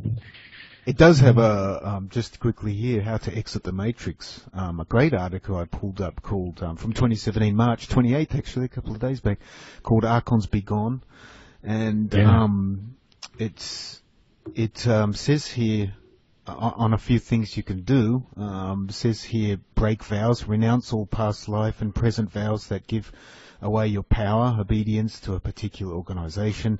You do this by stating that you are a free sovereign being and you are now free of all prior vows. Own your power, stand in your power, and do not give it away to anyone. No one has domination over you. Everyone is equal. Live your truth. Be true to yourself. Follow your inner guidance. Don't let anyone pull you off your path. Fill yourself with light. Draw down more energy from your higher self. Feel the strength and wisdom of your soul. Embody love. Your heart is the seat of your soul, and it affords you the greatest protection. Stay in your heart and you will never feel fear again. Radiate love and you will not be a vibrational match for fear-based beings. So a great website, How to Exit the Matrix. She puts up a lot of good stuff, and that's a positive sort of step for people to think about, and because it does all seem to be, it's obviously what you mentioned before. It helps to a certain extent while we're here. Unfortunately, we've made the contracts, and kind of while we're down here, it'll help to an extent. I think it's even more important once your silver cord has been broken and you're dead, then it's even more important to have this sovereignty, because they'll try to get you to come back into another life and sign another contract. So it's so important to know that as you die, that we are sovereign beings. That's right. We have our own light, soul's light. That's right. Yeah. It's like they're trying not look for an external savior. People go to the first external light to see, and off they go. And there's literally dimensions and planes way higher than that you should just keep raising your frequency and go within higher and higher. So you can't go any further. That's my plan. That's right. Oh, you said if I end up at the same place, fine. I'll deal with it. You said on one of the first show, I think it was, you said our true selves, our true higher dimensional selves or souls are somewhere. Almost like I imagine it sort of sitting around a table thinking of things, like coming up with new games for us to play. It is like that. Like this life is a simulation, like a game that we play. We go and turn on the Xbox and we put our headset on and we play a game. It's almost like that our true selves are somewhere else playing this game. And, with these bodies that we're in to learn and absorb stuff here. And somebody may have dared us to play this really, really hard game. And of course, we like a challenge. Or maybe when we go back, it's like, I can't believe that was a horrible game. I'm never playing that one again. Or can't believe I let you talk me into that one. Who knows? There's some ghastly people on this earth. There's some terrible people. What they're doing really is shocking. But you just have to take it all and absorb it and try and figure out a way around it and a way to make your life a positive experience. Because there's always going to be darkness and bad things. I think always it's the good and the bad, the light and the dark. The force. So it's duality is the polarity that we have here. Things like it can't just. It seems like it can't just all be good. It has to be, that duality has to be the bad as well. It's going to be there to teach you. But I guess everyone falls into this life and they go one way or the other. Some go bad, and then they see towards the end of the life that they've done things wrong and they change. But it's an incredible amount of information in the knowledge that you're sharing, like all these incredible writings and experiences. That's what's so unique about your work. You're putting, it would take me years to read all that. It takes a long time. Yeah. But I don't want to just, and I kind of did when I first came out. I just kind of threw out some theories of what I believe without a whole lot of documentation to support it. But now I'm getting really much into, hey, wait a minute, this guy that's an out-of-body experience expert and he's got 15,000, replies to his survey. He's saying the same thing I am. Or, hey, this guy that's, studied psychedelic experiences, he's got a book called, The Cosmic Game. Or, and I'm just shocked. And when I go to near-death experiences and I looked at that website and there's people saying that, there's at least 2 or 3 dozen people saying that, they got the distinct impression that life was for entertainment or a game or a virtual reality, and I was kind of shocked when I saw that. It's like, wow, supports everything I've been saying. It does. You were the sort of first one to mention that on our first show, I think. I was thinking, gee, it does seem like a game. I think I called the first show we did The Game of Life. Or the second one with Wayne Bush. People can go and have a look. It's called The Game of Life. And it really does seem... Yeah, and I didn't even know, like, Timothy Leary wrote a book called The Game of Life, decades ago. And I just now found out about that. So I'm always learning new things, and it is pretty amazing when other people were saying, other researchers are saying the same thing, and I didn't even know it, Have you thought about writing a book or...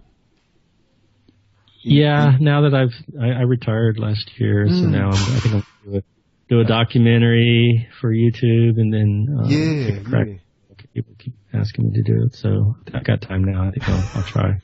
I think it'd be a great sort of book. It might be maybe some volumes you might do, but I mean, it's a lot of it's on your website, but you're doing things like this. You've got so much knowledge coming out.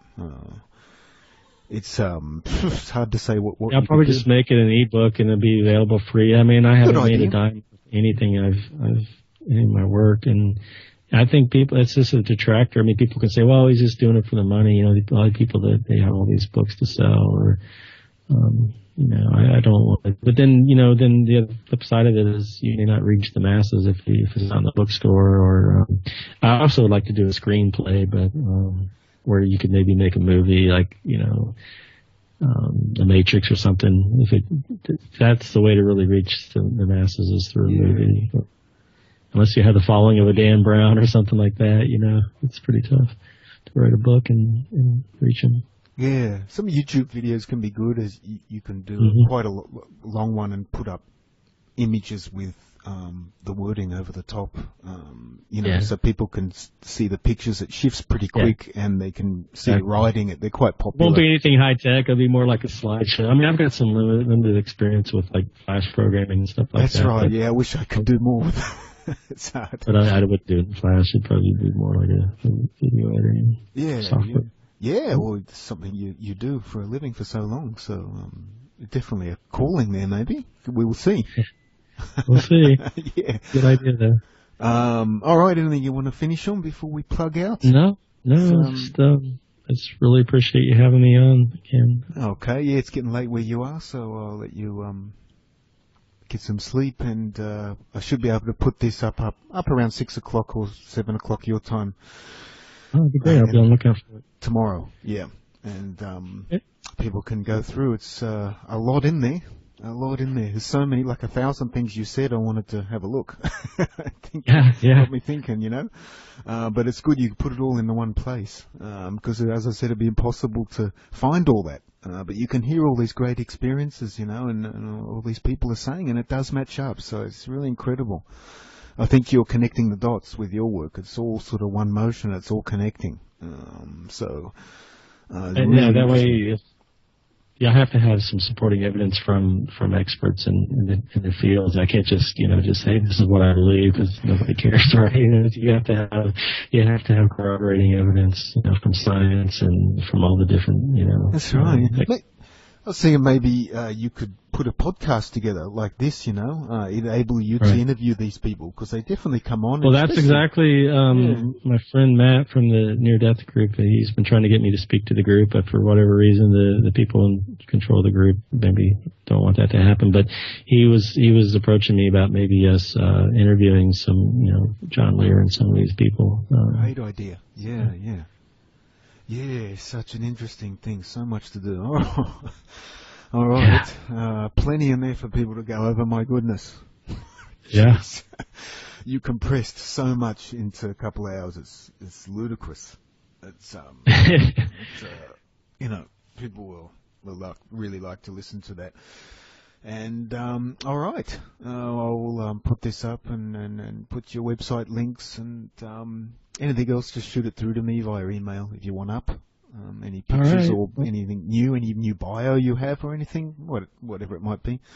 Or I can just get it off your website. It's up to you. Don't know if you have anything new, but and we'll plug out for today. All right. Well, good night. Positive thoughts and higher frequency until we get home. Positive thoughts. I need to do that. Very much. I'm working on it, Wayne. Very hard. Stay positive. Yeah.